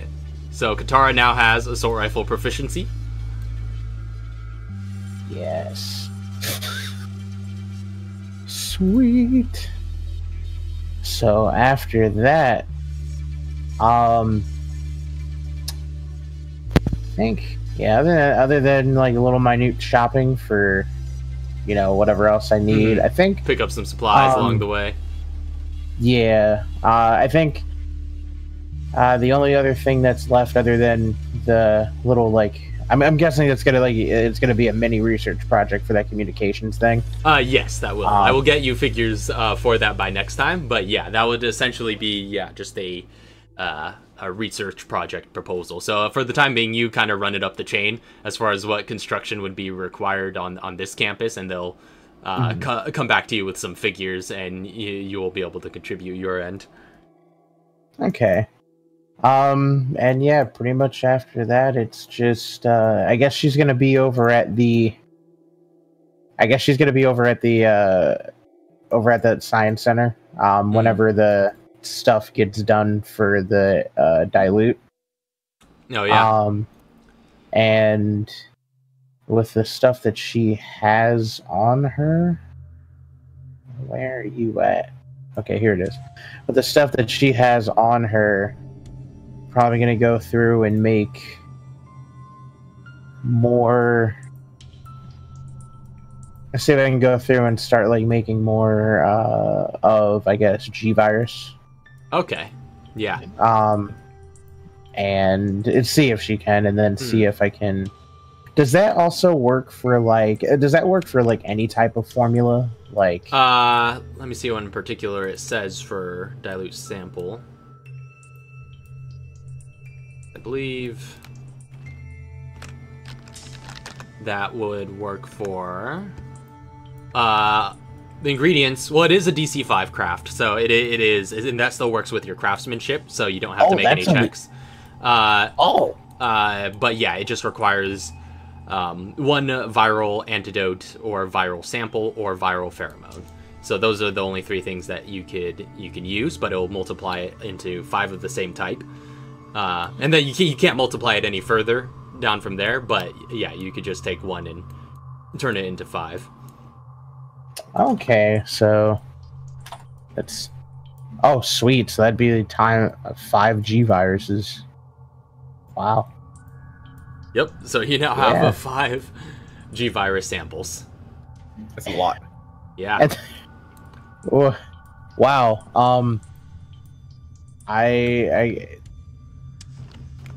Oh, no, I don't have the T-Abyss. Oh, no, yeah, that got away from you. No. And I'm guessing that could also work for Plaga? That's a good question, because the Plaga is technically not like the others. It is... Because it's not a virus, and it's not, contained in, a liquid. You do have a vial of it, but it's just, or rather, there is a liquid inside the vial, but it's just suspending, essentially, this little embryo-type sac. That, since this is the Type 1 Plaga, was the only one that was around at the time. So, but I would say by virtue mechanically of the way it would work, yeah, you would be able to do that as well. It'd be a little bit different, but yeah, you still are able to make some procedures in order to essentially reproduce a few more from this one sample, since they are technically little organisms.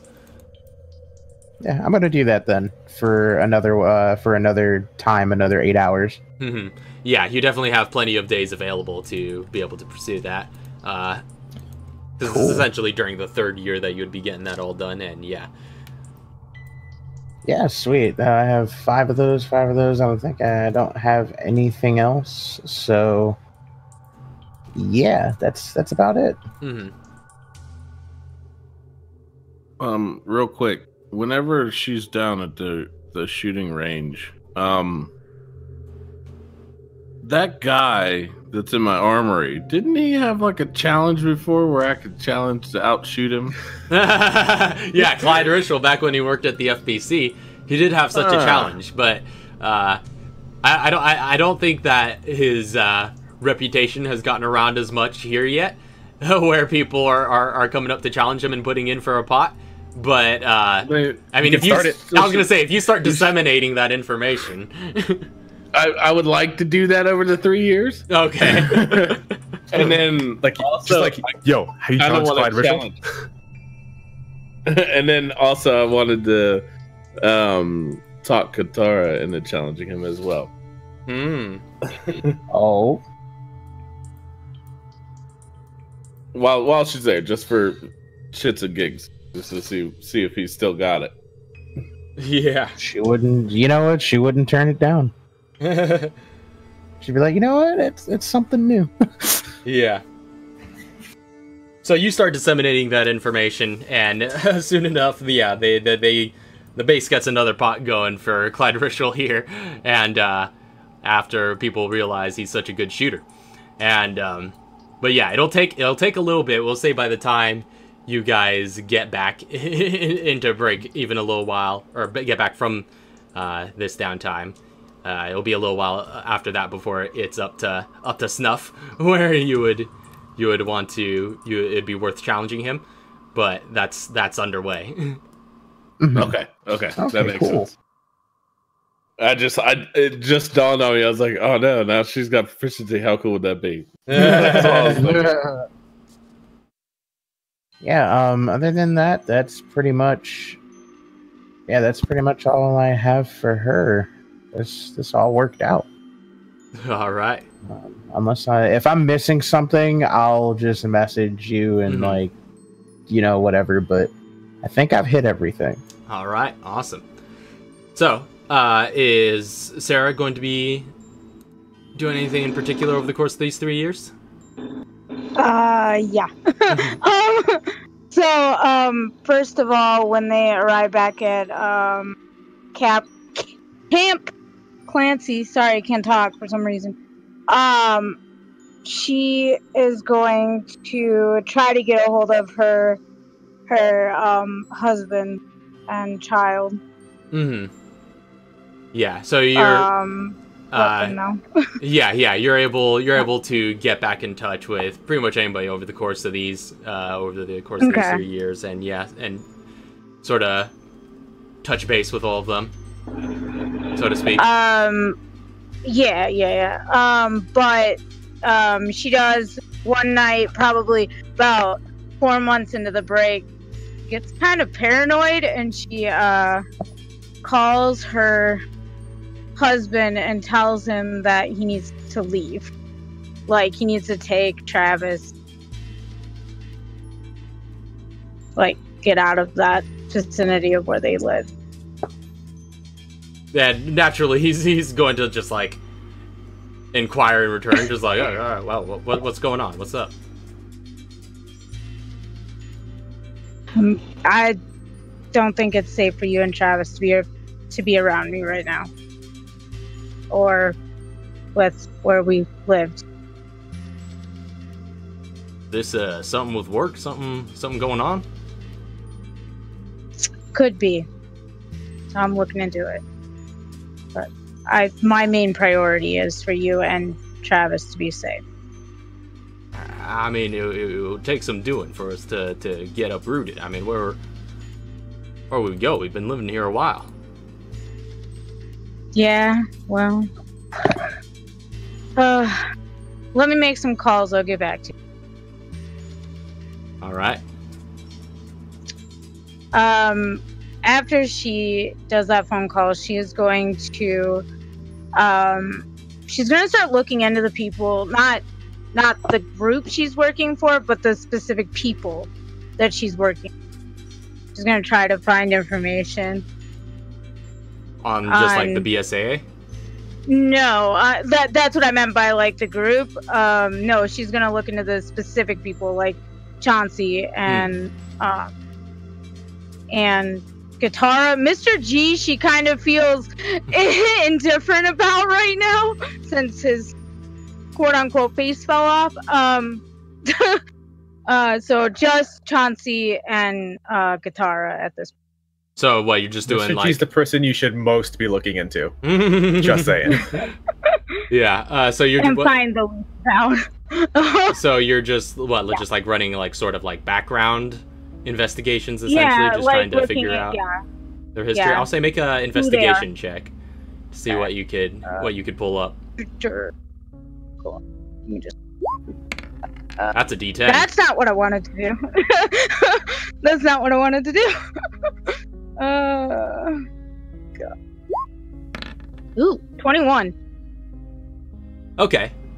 You start looking into them a bit, like asking around. You don't have access to a whole lot in the way of records, so it's mostly like social engineering and stuff that you have to. Which is fine. Yeah, you have to pull off, just like asking people who've known them the longest and finding out what everyone are, in your that you know of that are in your vicinity know about them. Right. I mean, as far as you can tell, like the two of them, Chauncey and Katara, seem to go way back. Where word is they survived Raccoon City.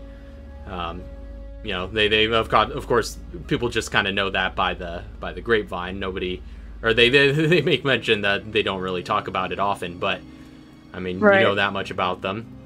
You know that Katara's a scientist. I don't know if she like. Katara probably doesn't make too known that she used to work for Umbrella, I'm assuming. Oh yeah, no, she doesn't. I feel like those are a lot of the things that she just keeps under the table. Mm-hmm. So yeah, people around you probably don't know too much about her. Okay. But just that she's like, just a raccoon survivor. Yeah, just a general scientist type, university professor. But yeah, Chauncey, just career soldier as far as you can tell, ex-cop. Well, I would say through social engineering, if you talk to the right people, they would tell you obviously about Raccoon City. There's one other person that was there, and they know me through the police force and through stars and through everything else that I've done up to this point, except for there's like a 5-year gap that somebody went on a binge. We talk about Allie. Yeah, that's right. Yeah, so true. Allie was around. She gives cred, and there's not much. Chauncey hides things. Chauncey doesn't hide that stuff. Like that's boasting material. Okay. Good. Awesome. So, career soldier and university professor. Nothing fishy there. Yeah, just career badass and another career badass. All right. So, she's going to try to get a hold of her mother. Yeah, so you're gonna get in touch with your mother. So is there anything in particular? Yes, that's what I'm doing. You're communicating to her? Yeah, she's going to ask if they can, if Travis and her husband can come stay with her for a while. Okay. And yeah, your mother is a kindly old lady in retirement, so she's more than welcoming of your family, and so you're able to make that arrangement. Okay. Then she'll.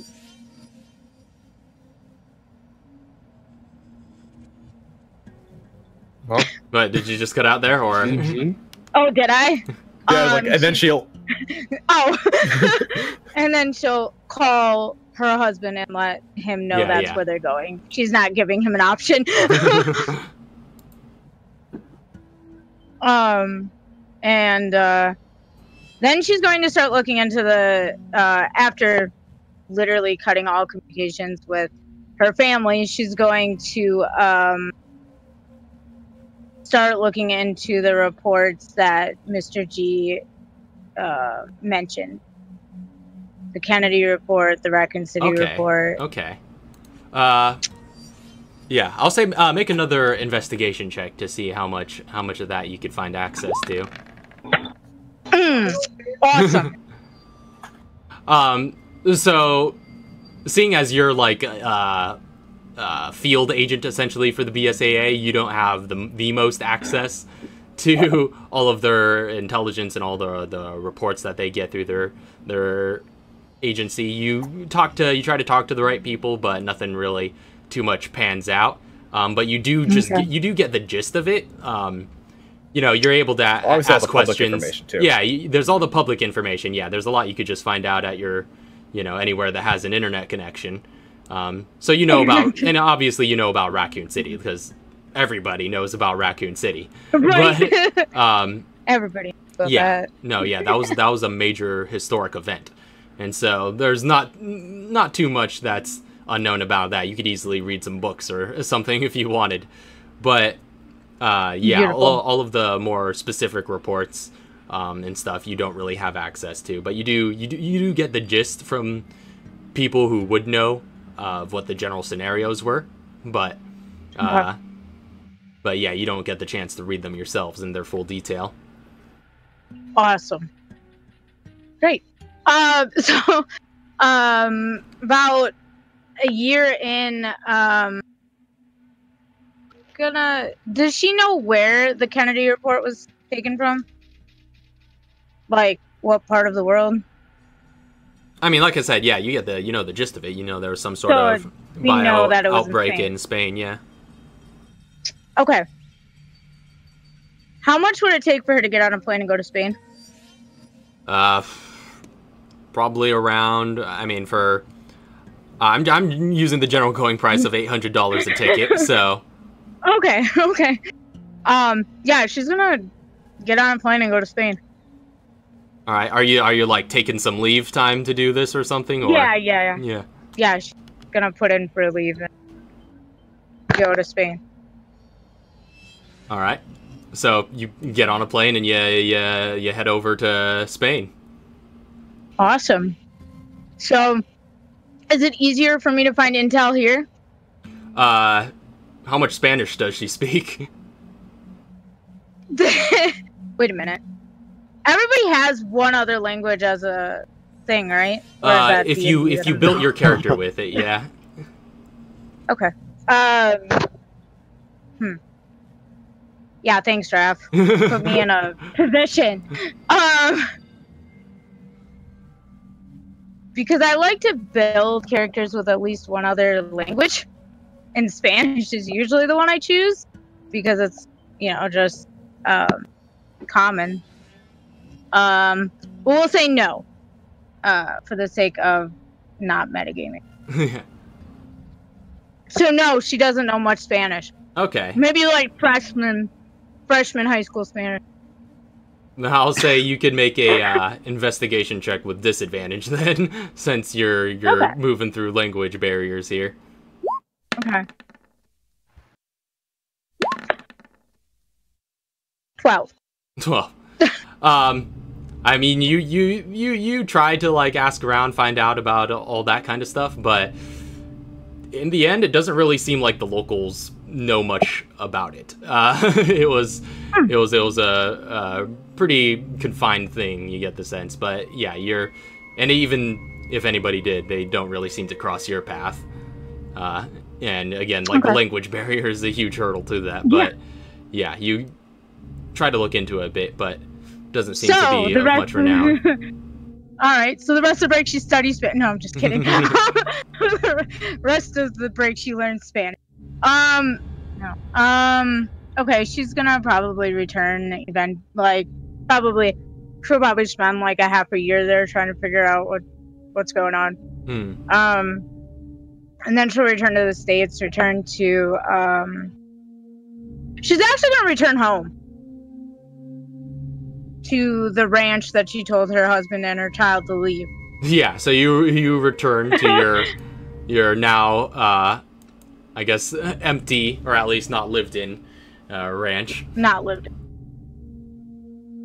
Does she find anything like, I guess it's just a paranoid soldier thing, especially with working with unorthodox things. Did she find anything like amiss or like anything like that? Make an insight check. An insight check. Ooh, I got good insight. Pulling your pans out. Let's see.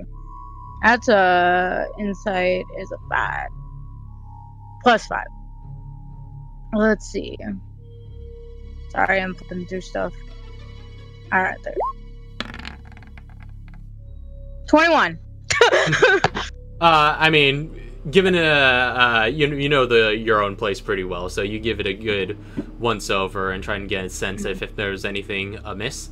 I mean, it seems like your family probably left in a bit of a hurry, given the worry and you gave them. But you know, other than that, it seems pretty much all the same that you last left it in. Well, I suppose.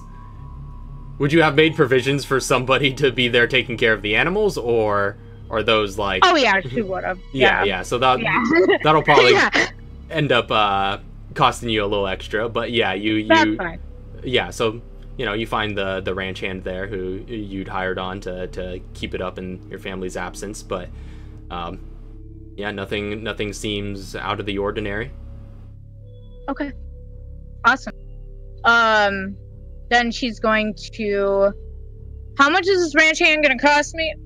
I'll get to you during the break. Okay, because I was gonna say, because she would probably throw some money down and say, "Can you stay a little longer?"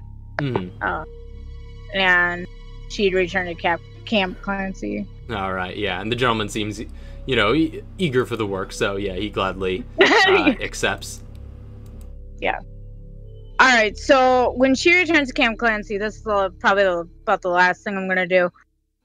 So at the end of the 3-year break, she's going to approach Chauncey.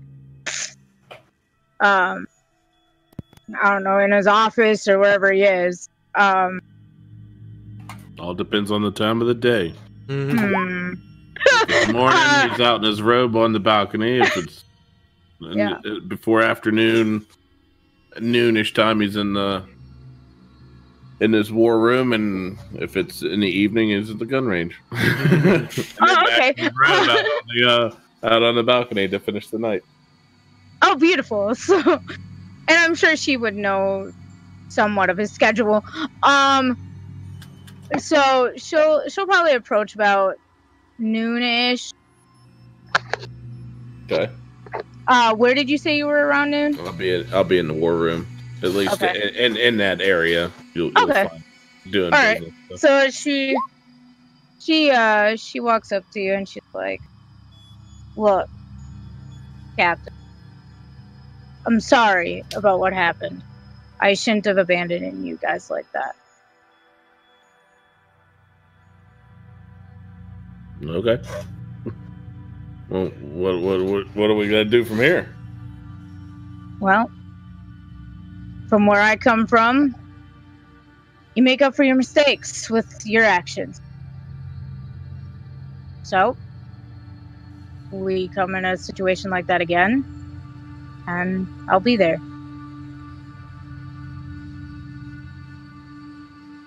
Okay. But like, I'm letting you know now. I'm gonna give you the second chance, but the second chance comes with a price. Like you fail this time, and I can't have it. You know, like I can't risk lives because I'm banking on you to save them.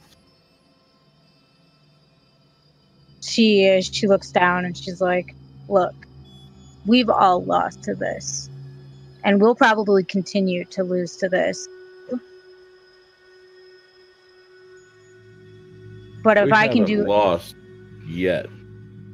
We've lost people, but we have not lost the war. So, are they just people?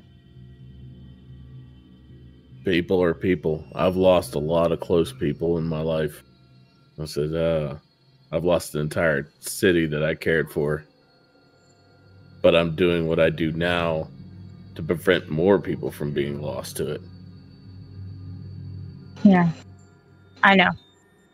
I looked into it. Didn't really get much information, but Raccoon City seems to be a public domain these days. So, yes, I understand that you lost the city you cared about.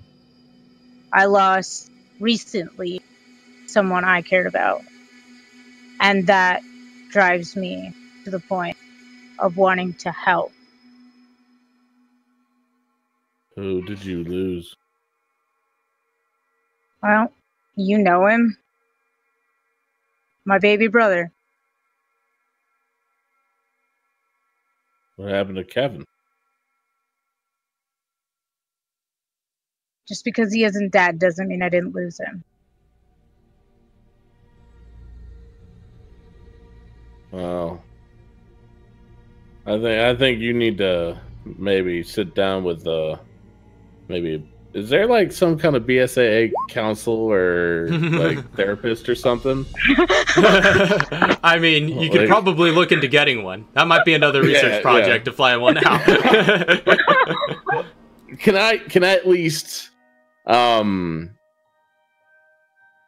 like maybe refer her to a local therapist? That's true. Yeah, there definitely out of pocket? Yeah, there definitely be some local people down in Chicago. Yeah, if you want to recommend something like that, you definitely know like through your channels and through some of the people you know, especially like therapists helping with people with PTSD or things that are common for soldiers like that.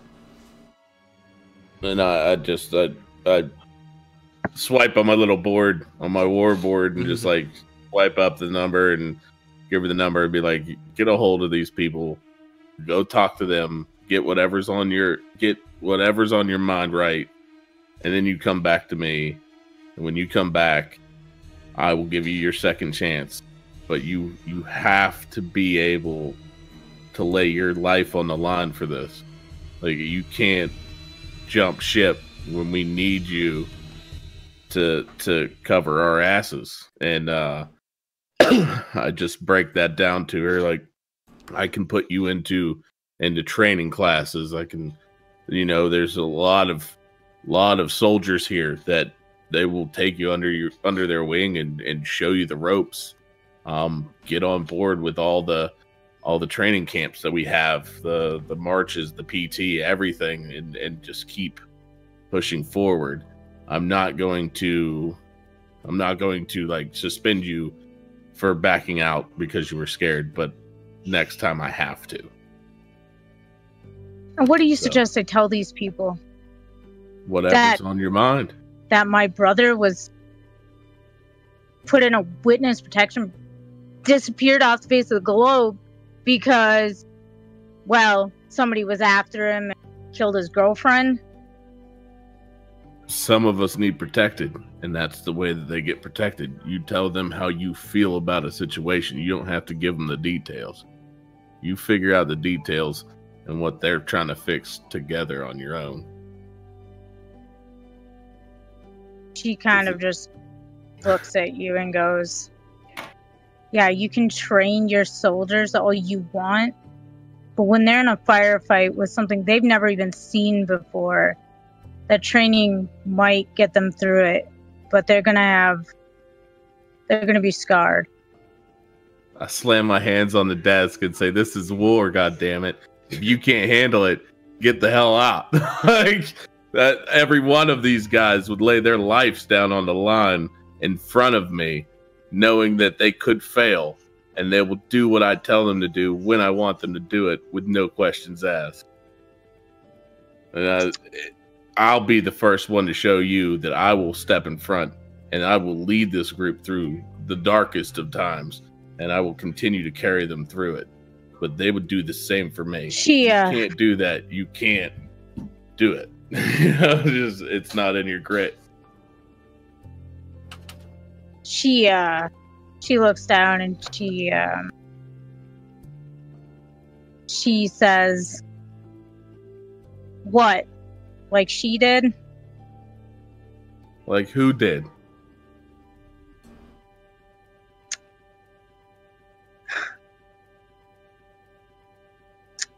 Your daughter. My daughter was a prized possession to people, especially me, especially other people, because of who she was and what she was. To me, I raised her. I lost her. Nobody else lost her at that moment. I did. I'm the one who still carries that as a burden. I have other people that wanted her more dead than alive, or wanted her for studies, wanted her for things. I just wanted her to be a child, to be a girl, to grow up. I lost her, but she also was in a position where she needed answers that nobody else but herself can give. So she was on the hunt. She was in that predicament. It didn't end well. Well, here's the deal. I want the son of a bitch dead just as much as you do. And if that means I have to throw my life down in front of you, I will. And she walks out of the room. I just kicked back in my chair. I want art of that. Just tossing it back. All right. She will go to this therapist. But... All right. So Sarah goes off to get herself some therapy. And is that everything that Sarah wanted to get done over the course of the downtime? Depending on how this therapy session goes. Only because depending on what she tells that therapist, could have consequences. But yeah, that's it. All right. So, that being said, I know a couple of you have some more stuff you want to get to, but we're going to go ahead and take our midpoint break, and then we'll get to that immediately afterwards. Cool. And plus, I'm going to go over some... I don't know if I'll do this before or after you guys insert your last-minute things, but I will also be going over sort of the world events that are going on during this time, and it might also... influence some of the action you guys take, so I'll give you guys like a chance to respond if need be.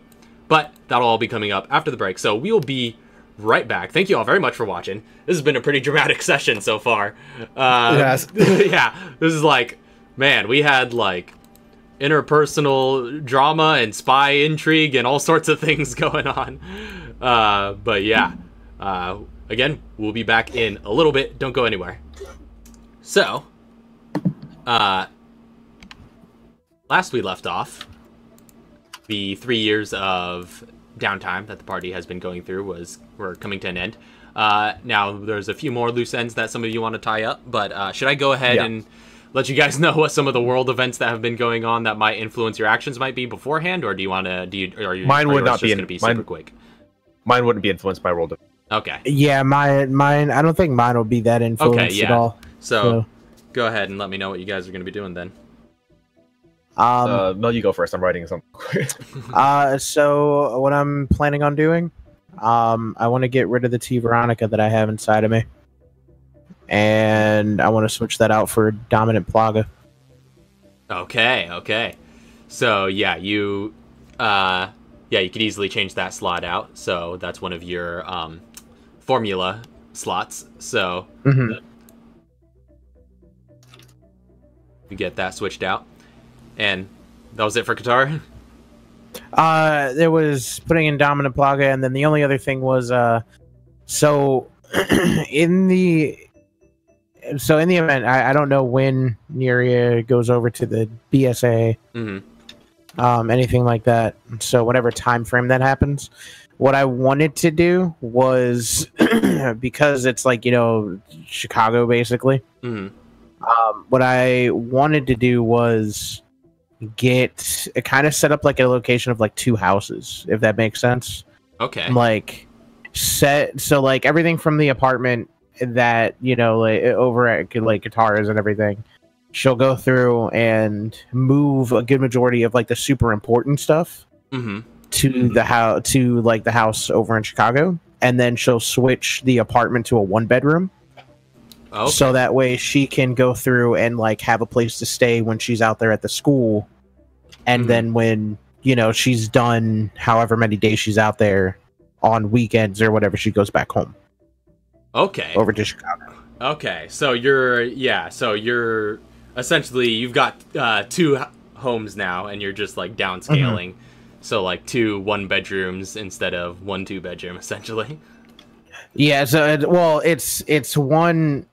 Yeah. So basically, it's like, you know, over in Iowa, it's just like that 1-bedroom apartment, and then over in Chicago is going to be like the legitimate house where like her and Neria are. Or at least whenever Neria comes over. So you're looking to acquire a full on house. In Chicago to lay down your roots. Okay. Yep, and then like split that rent. Yeah. Like, however much that is, because I don't know if I have enough to pay off a mortgage. Right. Yeah. So yeah, with the 5-hour drive back and forth, that would make sense since you're going back and forth so often. So I'll be sure to make a note of that, and I'll get with you about what the costs of all that would involve. Cool. And then anything like what the dominant Plaga does at all? Okay, yeah. I mean, first of all, I should note, I know we kind of glossed over it, but yeah, like you, when you inject yourself with the dominant Plaga, and this just like basically little organism goes inside and enters your body, it's like an almost not excruciating, but it's not a very comfortable process for you, as like you sort of feel it start to infuse with your spinal column and things like that, and sort of attach itself to your general nervous system. But instead of losing control from there, like Chauncey might have once experienced, you just like feel this sense of empowerment, and you just feel just a lot more physically capable than you used to be. So, first of all, since you're switching out for T. Veronica virus, you lose the benefit of that. I think that was charisma it was giving you a slight bonus to? Yeah. Okay. Yeah, it was charisma. So you're back -1 charisma. Yeah. I'll say, yeah, the Plaga will give you 1 to either strength or constitution. I'll let you have your pick. Oh, okay. I'll do con. All right. So your constitution score is increased by 1. That doesn't change your modifier, does it? No, it doesn't. Okay. Yeah. But yeah, that's up. And plus you've got the any necrotic immunity for Plagas. All right. Cool. So, as for Mr. G, that's actually a pretty smart move. I just remembered, because we got anti-air stuff on the base. I did want to look into what was the deal with that UAV flying over American airspace and bombing domestic land. Yeah, so you could easily get a hold of that kind of information given your position. You just put a call into Langley and you're like, hey, what's up with that? What happened? Yeah, so you look into that event where Emil's house got bombed. First of all, what you find out, it was not a UAV. It was a manned fighter plane, or a bomber. Okay. And it was an American plane. Okay. So... And was it like a... What do you call it?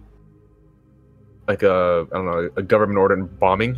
From what you can tell, yeah. Like, pretty much investigating into it and reading the reports of the of the pilot and things like that, as far as you can tell, this pilot received orders to bomb some insurgent cell on American territory, and the pilot followed their orders through, and everything pretty much checks out. It came through the legitimate channels. He spoke with somebody, all that stuff.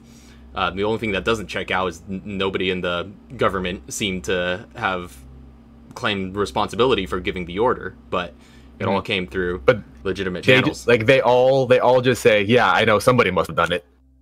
Yeah, essentially. And nobody, Okay. well, not even necessarily that. There's just no record, of anybody in a position of authority, giving such an order. And so, and nobody could identify who it was they would have spoken to. So they just assume it strikes you.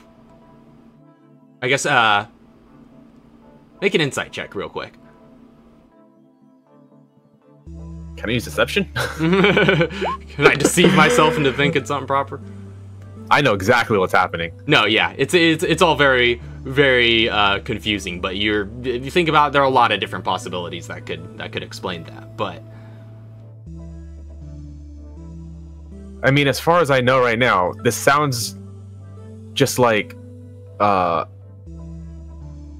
what's his name? Walker flexing his brain muscles. He must have dirt on somebody here and got him to put in an order under the table.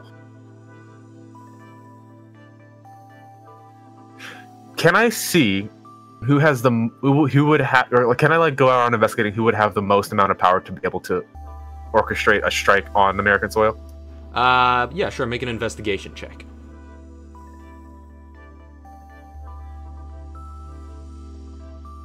That's not right. 24. 24. Hot dang. Yeah, so I'm only rolling well on investigation, nothing else. Apparently. So yeah, you look into it.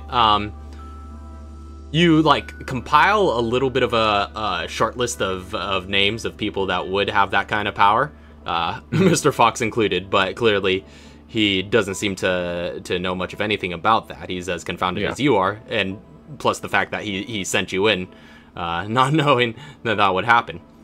But I'm fairly confident that Walker doesn't have anything on Mr. G or on Mr. Fox. Yeah, but looking into it and checking out these sources, and I'll say over the course of all your downtime, you have plenty of time to kind of dig a little further or set some of your friends in the other alphabet soups under Mr. Fox to the task. And from what you gather with that investigation check, it doesn't.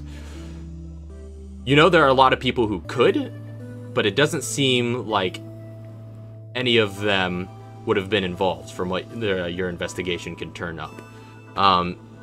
It strikes you more as a sort of security breach kind of situation, where somebody has gotten into the system and is able to relay orders that seem completely legitimate and, know all the protocols and stuff to make it read as such, but they're not coming from within the government. You said that I was able to go to France and learn a little bit about the hacker scene there, right? True. I'm gonna contact some of my, rather, who do I know any of the other Misters or Misses who would be a proficient hacker? That's an excellent question. I need a new script. I need a new script. I have an idea, potentially. Potentially. Hold on. Stand by. I mean, you would know quite a few that are in the business of counterintelligence and things of that nature. Actually, probably your best bet would actually be Mr. E, who's in the business of covert operations and cryptography is his specialty. That's exactly kind of what I need, maybe. I don't know. He would definitely have the most hacker contacts out of anybody in the alphabet soup. All right. I'll contact Enigma and No, I'll contact Mystery and I will ask him to see if he can make me a script. I'll get the go ahead from Fox first because what I want to do is I want to put a bug unknown to anybody else, obviously except Mr. Fox, because I think this would be. I would need permission to do this, but I want to put a bug in the government systems that is completely harmless, but is only triggered on if orders are given out that logs what happened, where it happened, like all this other stuff, like for everything, so I can double check. It's like, okay, I know who I can I'll know when orders are given out. I can cross-examine and make sure that it was legit, and I can point to the person who issued the order. If anything doesn't match up, I would get a ping. Okay. And know it's like, okay, somebody just sent an order that is not valid. Like this didn't come from anybody's office. Or rather, if it did, the person who should have issued the order is out on lunch or whatever, right? I see. Yeah, and you could kind of. And I would be able to get a ping and just be like, "Yo, we need to head to wherever this terminal is right now." Okay. So you set up that kind of bug, so that'll only be effective on future incidents, but you know what to look for now. And I'll say also with that investigation as well. Well, I guess. No, actually, that'll come up another time. But yeah, that's what you're. I didn't get a 20. Yeah. Won't go that far. But, okay. So that's everything. So I do want to set up that script. I'll talk to Mr. Fox about getting permission to bug government channels. But he's down. Or at least, because I don't really need this information. I don't need to be notified of it. I'll let him know that this is what happened, and here's an idea that I had. Get Mystery to do it. All right. That way, if something pops up through him, because I'll be busy working field work. If something pops up on his desk that runs by, he can just send me a message and be like, "Yo, you got work. Head to Washington or something." Okay. Can I make some quick rolls? Yeah. So you were working on crafting some things.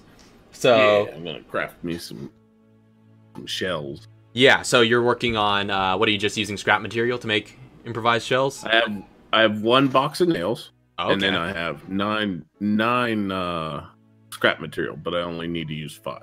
All right. So go ahead and make your crafting check for all your rounds. Yes. That's the pass. I think it's a DC 10, right? Yeah, it's a 10. So that's 2, 3, 4. Nope. Nope. You lost 5 rounds in the process. That just in your face. So that's 1, 2, 3, 5.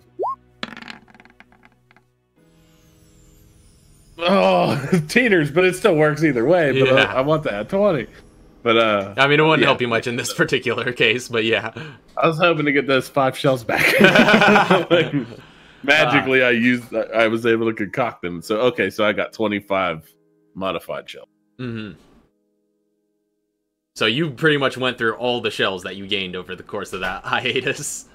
I only lost 5 shells. Yeah. Which were those just 5 you still had left over? Yep. It worked out. All right. So, you have those now in your possession. So, meanwhile, over the course of these 3 years, there are a number of events that happen, and some of this might affect some of your activities. So, let me know if you do anything in reaction to that, or going off of any of these. At any point, just feel free to stop me. First of all, pretty early on in the during the downtime, in January of 2006, to be precise, Chauncey, you are given notice that and Kevin receives this notice as well, since he's involved in this whole affair, that the BSAA is deciding against further pursuing your claims about Emil Johansson and will no longer be offering witness protection for Kevin. So, but yeah, at some point, Kevin does get in contact with you as well, Chauncey, to sort of request, you know, if you could use your position to look more into what happened there.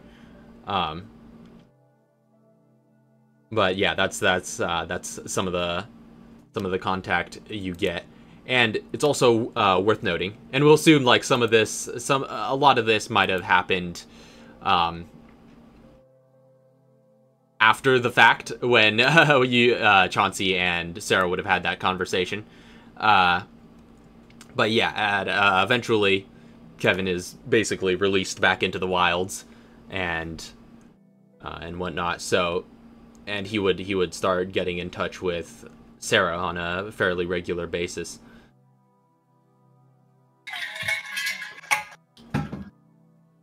Okay, so did he go back to his house? Where's he off to? So as far as I know, he is moving. He's actually looking to be moving to Illinois. But yeah, he's working on at least last contact you have with him. He's working on looking to start finding some work and start setting himself up somewhere in Illinois. Just to be close by to his family and his friends. But yeah, he is no longer under the BSAA's witness protection. Is the BSAA willing to hire him for architectural or engineering stuff? I mean, if you're willing to give him a position, you could certainly propose that for Camp Clancy. I might as well hire everybody. Going this strong. Kevin, you get a job, and Sarah, you get a job. I'm like Oprah. Everybody gets jobs around me. Yeah, I will extend the opportunity of working with the BSAA in the engineering department. Okay, so Troy says Kevin would not say no. So yeah, you extend that invitation and make sure that communication is made clear. So we'll see what comes of that. But in the meantime, is there anything else you're doing off of that?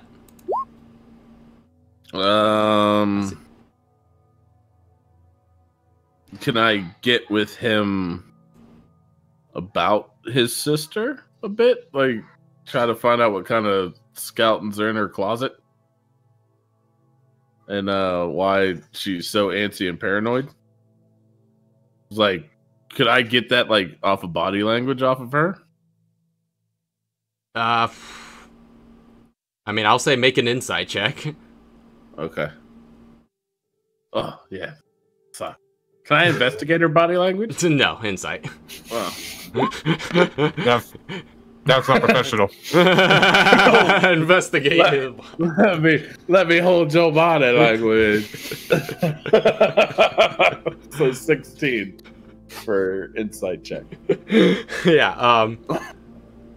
I mean, Lisa, does Chauncey figure anything out about Sarah from with a 16? I guess it depends on when he did this. If he's doing it over time or if he's just doing it, you know. Yeah, would this be off of like that conversation you had, or off of the conversation? Yeah. So I'm like more okay. Like she would know that she has more eyes on her, whether it's directly my eyes or someone else feeding me information throughout the thing that they see going on as well. With a 16, he would learn, whether through his channels or through his own self, that she is there for revenge, but the reason she's paranoid, it seems to come out when Chauncey is around. So only whenever I'm around are you paranoid. And you wanted to work underneath me. So I mean, look, there's something. Well, that's what I could say. So yeah, I would, if I can visually sense that she's very paranoid around me, I would have that conversation with Kevin. Like, what's up with your sister? I mean, I'll say, yeah, at this point, you could just get, like, general communications through. Like, yeah, you don't have necessarily too much opportunity for extended conversations, but the next time happen to meet him, but we'll see what comes of first. Next face to face. Yeah. Next face to face with him, I will have a more in-depth conversation, but it'll be like, hey, here's your job offer. Your sister's crazy. Fill me in. All right. So that's all. Yeah, I think so. So later on, after the BSAA informs you of that, time goes on. June 2007. Mr. G would hear of this first. But the rest of you, anybody who's paying attention to the news in regards to your particular fields, would inevitably hear this as well. But in June of 2007, the Greenhouse Solutions joins the Global Pharmaceutical Consortium. And you would see some like headlines and things of that nature, you know, of some of their members just shaking hands with Emil and things of like that. But yeah, so it seems Greenhouse Solutions is the latest pharmaceutical company to join the Global Pharmaceutical Consortium. Who are all members of the Global Pharmaceutical Consortium? I'll say to figure out how much you know about it, go ahead and make a history check. I don't think that's good.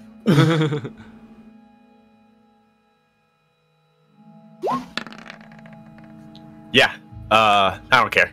Done ringing in bells. Yeah, you're just like, pharmacies.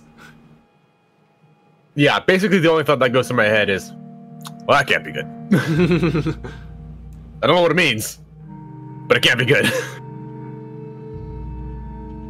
All right. Sounds like Emil's gaining power.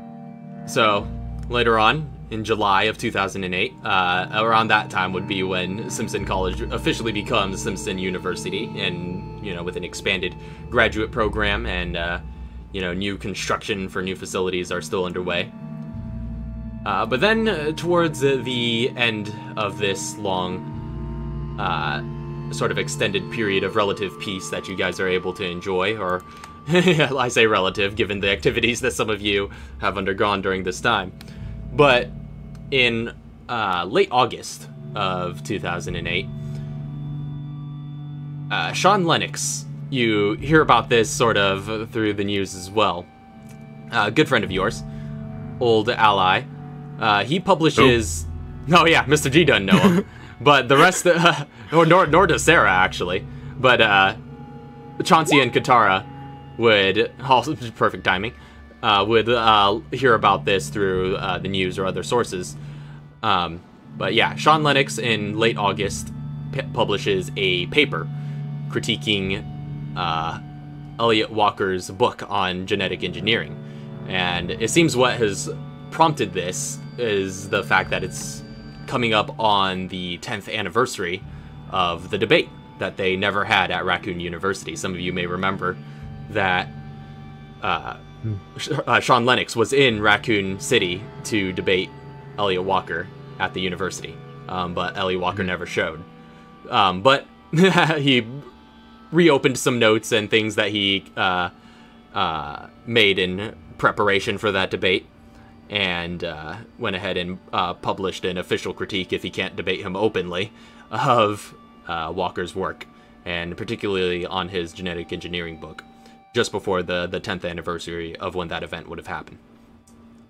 Then, in early September, Sean Lennox goes missing. So, in the present day, it is currently September 10th, 2008. And it's been about a week since Sean's disappearance, when Chauncey would get a urgent communication at the war terminal. Okay, I will check it.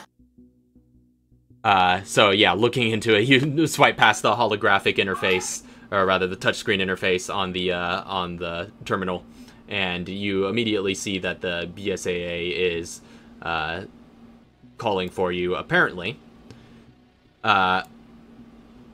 Sean has washed up first on the northern shore of St. John's in Newfoundland and Labrador, Canada. And then he was found by the locals and brought to an emergency room at a local Canadian hospital. And he was stabilized before being shipped back to his hometown in Oxford. So he's currently hospitalized at John Radcliffe Hospital in Oxford. And apparently he is requesting to speak with the BSAA and specifically Chauncey by name, given his history with you. His ex-bodyguard. Mm-hmm. Yeah. I handled some stuff for this guy. Yeah. So he's there. He's not in contact with me through the war room stuff, right? He's not in direct contact with you. No, this is coming to you as a briefing, saying like, yeah, this is something that needs addressing. But yeah, evidently he has some intelligence that he's willing to share, and he is specifically seems to be most comfortable with speaking with you, Chauncey, and so they're requesting that you head out for that. Yeah, I'll be on the first flight out. And Mr. G as well. You also hear from Mr. Fox as this stuff is kicking off. He seems to have intercepted these communications, and he actually makes a specific request to you. He's like, where intelligence is involved, I definitely want you there, and it seems your associates may be caught up in the whole thing as well, so all the better. But Understood. if this has something to do with the manifold, which my senses tell me it might, then I will definitely want to hear everything he has to say. In fact, if you could put me in the room, that would be best. I understand. And I'll make my way to England. All right. So, yeah. So you guys would have to all arrange flights for yourselves. This one isn't necessarily being covered on the BSAA budget, since it's a more of a not a full-on operation that they're supporting, and especially Mr. G, who's separate from the rest. I totally forgot. I have a ton of money. What? I got so much money over the 3 years. Yeah. How much is this gonna? I know where you can spend it. Yeah. I know. So I know. I'll just say. And did you also subtract, by the way, for your contributions to the research projects? Okay, just making sure. I did. But yeah, so for whoever's going, it's basically, it comes down to just $800 per ticket. All right. Whoever's going. Wait, does that cost me if the BSAA is shipping me out? Well, I just went over that. I was saying, like, since it's not a full-on, like, combat operations, they're not covering transport, so you're gonna have to go on, take public flights, so... Oh. Or find your own way. 800, you said? Mm-hmm. Oh, man, that's perfect, too, because that's right on the money. That evens me out even more. Nice. So I'm assuming Chauncey's going to be taking the whole squad. 20. For $800, I can take everybody? Well, each ticket. Ooh. I don't know. That's a lot of people. I thought you just wanted to talk to me. I don't know if I'm prepared for war. That's the thing. No. I think I'm gonna solo this one out. I don't feel like out of character. I feel there's a threat. In character, I don't feel there's a threat. Yeah. I'm torn, so at this point, business as usual. At this point, it would have been public knowledge, his disappearance and whatnot. But so far, as far as this hasn't made headlines or anything yet. This is coming through your channels first. This seems to be protected information for the time being. Oh, that's true. I would imagine as soon as this. Oh, man, what just happened? What? I just lost all audio for a sec, but now I can hear you guys again. What? Hello? Damn, Discord. Must have been a glitch at the system. It might have been voice meter, I think, because I also lost my music and whatnot. Yeah. So, yeah. So I was saying, if this isn't public, as soon as it becomes public information that Lennox is alive, he might become a targeted man. You might need some firepower. So my main goal is, I'm going to go get Lennox and come back.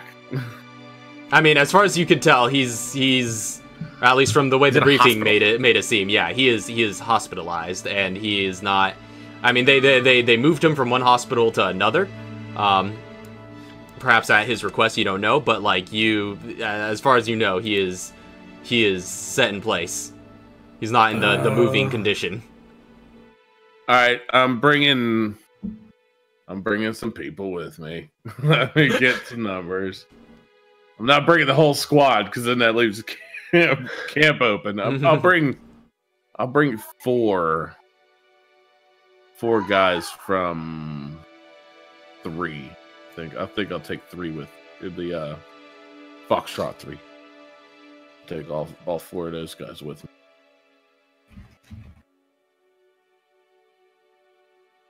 Yeah. I'll take Dozer, Bombshell, Archer, and Tommy Gun. Those 4 are coming with me. That's 800 apiece. 32. Yeah, brings me back to that 800 number again. So.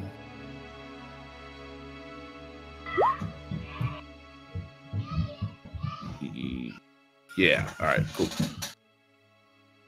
Oh yeah, Lisa isn't in Discord right now, by the way. Okay, yeah. I think she said everything died. Yeah, so. I see.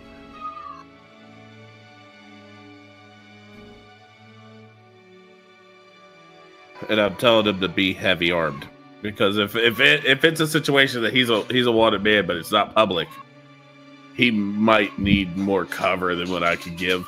So I'm bringing all 4 of those close range heavy hitters with me. Mm-hmm. And yeah, taking the plane out, obviously, yeah, it's going to be a little bit long on the customs part, but yeah, you have the credentials to back up your gear, so it just takes some time to get you guys processed. So can I just have paid like the BSAA to use their warbird to just like fly over and save a amount of money? I mean, it would, yeah, I suppose. Yeah, it would probably. That'd be $4,000 right in their pocket. I mean, yeah, it would probably take a little bit more finagling if you were to go through those channels, because then they need to arrange for where a warbird's gonna land, since they don't necessarily use can't necessarily use the public runways and whatnot. But because then they would have to get in touch with like the British military and whatnot to figure out where they're gonna land. Yeah, then we'll go through the customs with our badges. We'll fly as air marshals over in case. Yeah. But yeah, you get it arranged. It just takes a little bit of extra time, and eventually you get flown over there, and Mr. G as well. So, you guys touch down in Oxford, probably at different times, given your sort of different situations. And I would say, actually, depending. Actually, Mr. G probably gets there first because he's already in Europe, and I'm already in Europe. Yeah, and you probably got this information just as fast, if not faster, than Chauncey did. So. But yeah, I mean, what's Mr. G's course of action after you arrive? Are you waiting for Chauncey to arrive as well, or are you? Well, I guess I'll just set up I'll see if I don't know that anyone else is coming. All I know is that he asked for Chauncey to be there, right? Mm. So I'll wait for Chauncey to be there, and I'll be staking out the building, and if I see anybody shady, kind of like making a move, I want to take them out. Okay, so I'll be watching his room. Basically, I'll try to find a building opposite his room, if his room has a window, and I'll just be watching to see if anybody goes in his obviously if somebody goes in his room trying to like smoke him, I'm gonna take him out. Okay. Yeah, so upon arrival, you're easily able to just, get some public transport, a cab or something over to the general area of the sort of Oxford Biomedical Research Center area. And, John Radcliffe Hospital is a pretty well-known place, and you're able to stake that place out. It's on, like, the eastern outskirts of Oxford. By an area called Headington Hill, and so heading out there, it's not too urban of an area, so there's not much in the way of opposite buildings to set yourself up on, but there's still plenty of, since it's kind of more on the outskirts. But yeah, you do find some arrangements to make do. There's a huge parking lot. First of all, like when you arrive, what you see is like this mainly this prominent modern looking structure, and it's got like a white tiled building with an adjoining blue tiled building, and it's all surrounded by this massive parking lot. And at the center where the two main buildings meet stands like this wavy glass structure, and at the bottom of which it lies the main entrance, which is kind of covered by an overhang. It's a very like kind of modern architecture looking thing. Yeah, like super modern, lots of glass. Yeah, lots of glass. Yeah, all that. But yeah, so you could easily post yourself up somewhere, like on the other side of a road or something like that, where you're well hidden. And something you that can surveil. Something that just has an easy access or easy view into his room that I can, like, if I see somebody going into his room that isn't supposed to be there, and I see someone trying to make a move, I can take a shot, hopefully within 300 to 500 feet. Yeah, you could easily set yourself up at those sorts of distances. Yeah.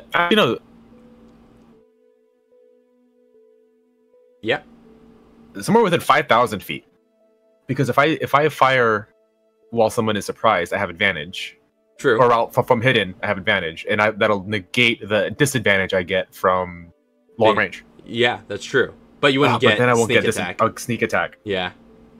Yeah, within 300 to 500 feet. So that's still pretty far that I could be in another building. Yeah. Well, probably that's probably puts you somewhere either on the edge of or outside of the lot.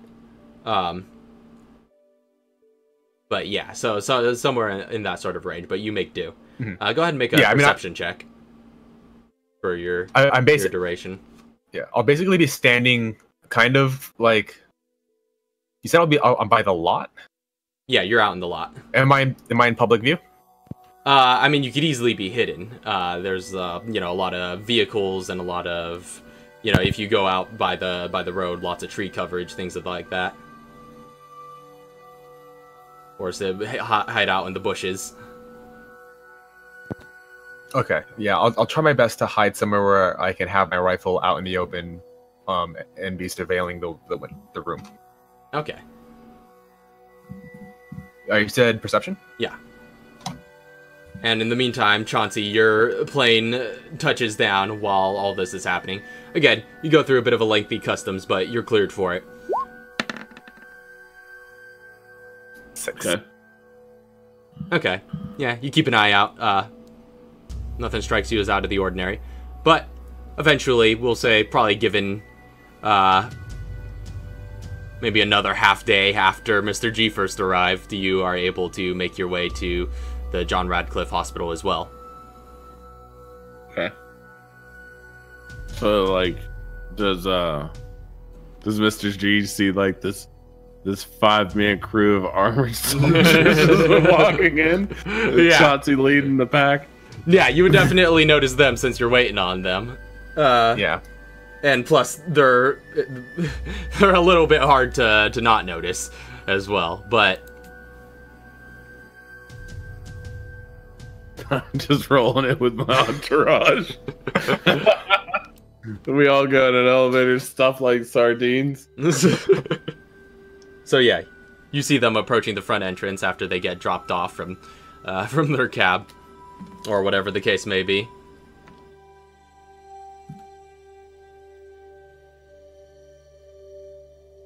Mr. G is still waiting outside, or?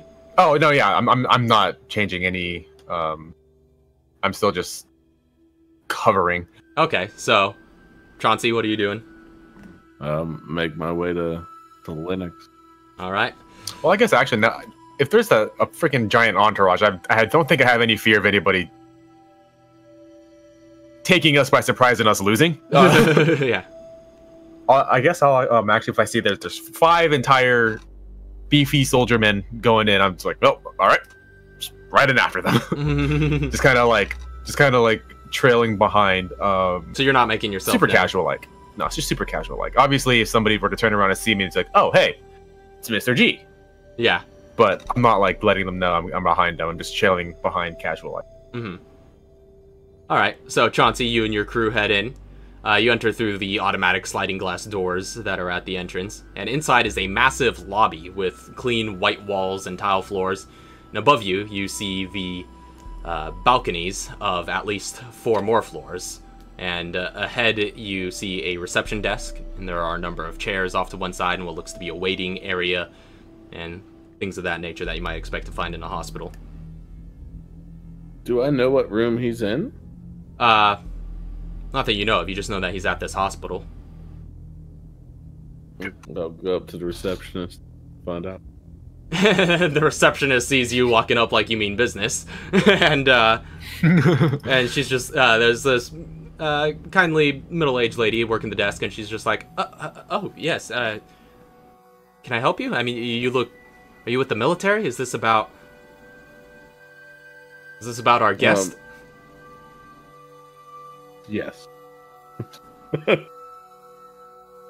Don't be alarmed. We're the good guys. Yes, we were told to expect you. Thankfully, we would. Yeah. So, and she goes through like some records on the computer, and she's just like, I believe the man you're looking to speak to would be. And she gives you the room number, which is room 205. Okay. So I let her know that this is a man of great importance. Mm-hmm. That the 4 guys with me will be taking bots to secure him. So don't be alarmed that you now have an armed guard at specific places. So, I mean, the police have already posted up outside his door, so there's at least that.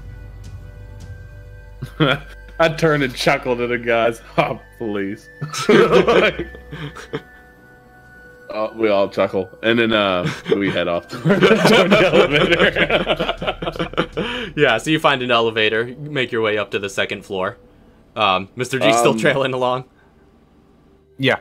All right. Do you enter the elevator as well, or are you? Well, would I have overheard the room number? Yeah, if you're listening for it. I'll take the stairs. Okay. Take the stairs up. Since it's only going up 1 floor, it's quite possible that you might beat them, but with your swiftness. But yeah, you guys get up to the 2nd floor, and you navigate your way to room 205. Mr. G still sticking to the shadows, and you find the room, and you find social shadows. The social shadows, yeah, so blending with the crowd, looking like you're supposed to be there. You find room 205. Eventually, it's not too far of a walk around. You only have to go around perhaps 1 corner, and you do see the room, which stands out not only by the room number, but also the 2 policemen who look to be posted up outside of it. And they see you approaching, and they just sort of hold their hands out, and they're just like, oh, identify yourselves. Whip out the badges, BSAA. And each one of those guys will whip out their badges as well. Mm-hmm, yeah, your men following along are just like... And like, I'll point at my name, like, I was requested, so... like... Well, you must be quite important. I understand this is a quite sensitive affair. Alright, I'll say you're allowed to go in. Okay, and then I turn back. Your men, I understand, weren't necessarily invited, so they'll have to wait outside. No worries. I didn't plan for them to go in anyway. So I turn back around and I start pointing at each guy. I want one guy at the elevator door, the one guy at the stairway doors. Actually, yeah, and then one middle ground between them, so they're all scattered, and then one right in between those two guys at the door. So we could put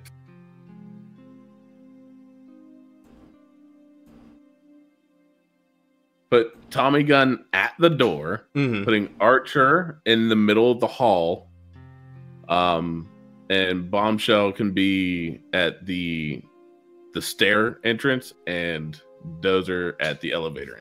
Understood. So you spread them out to their various positions. And then I'll go in. All right. You enter into the room, and you see Sean, your old friend, clad in a hospital gown. He's lying in bed, hooked up to an IV pump, with several wires reading his vitals. And you hear his steady heartbeat beeping from a nearby monitor. His normally smooth, handsome features are now battered and bruised, and some unkempt stubble is beginning to show through. You see a doctor in a lab coat stands at his bedside and is jotting down a few notes on a clipboard. And he's like, "It seems the Canadian emergency room treated you well. You should be stable for now. Nurse will be with you later today for another checkup." And Sean's like, "Yes, thank you." And he sees you entering into the room. He's just like, "Hello, Chauncey." Sean. Quick question. Mm-hmm. Would G be able to enter the room? Do you try? Yes. Alright, you approach the room, and naturally the two, Chauncey kind of goes in between, like, the two policemen that are standing guard, and they see you approaching, and they're like, hold. Do I have any CIA identification? I mean, I suppose that's up to you. Do you have any CIA identification? Is that the sort of thing that G has to carry around? I don't know. I mean, at the very least, I can just pull up Mr. Fox and have him tell him what's up.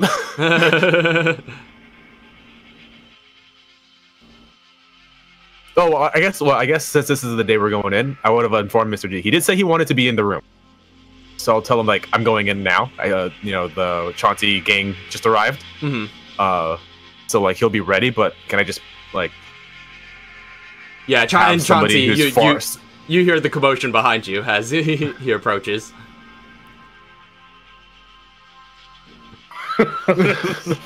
A slow turn, like, what the hell's going on out there? What do I see going on out there? You see the two policemen stopping Mr. G as he approaches the door that you just entered into. Yeah, I'm pulling up Mr. Fox to have him tell him what's up. Oh, okay. You've rung for Mr. Fox, and yeah, he's standing by, but he's not available at this precise moment. But And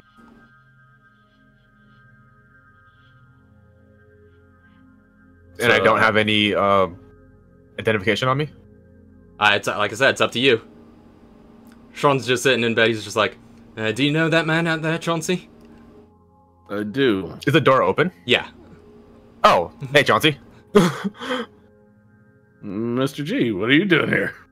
I was ordered to be here. By who? By our good friend, Mr. Fox. You don't mind if I join in? I'm not going to ask any questions. I'm just here to... I'm not the man you need to ask. This guy asked specifically for me. If he wants you to be in here, you can be in here. I have nothing against that.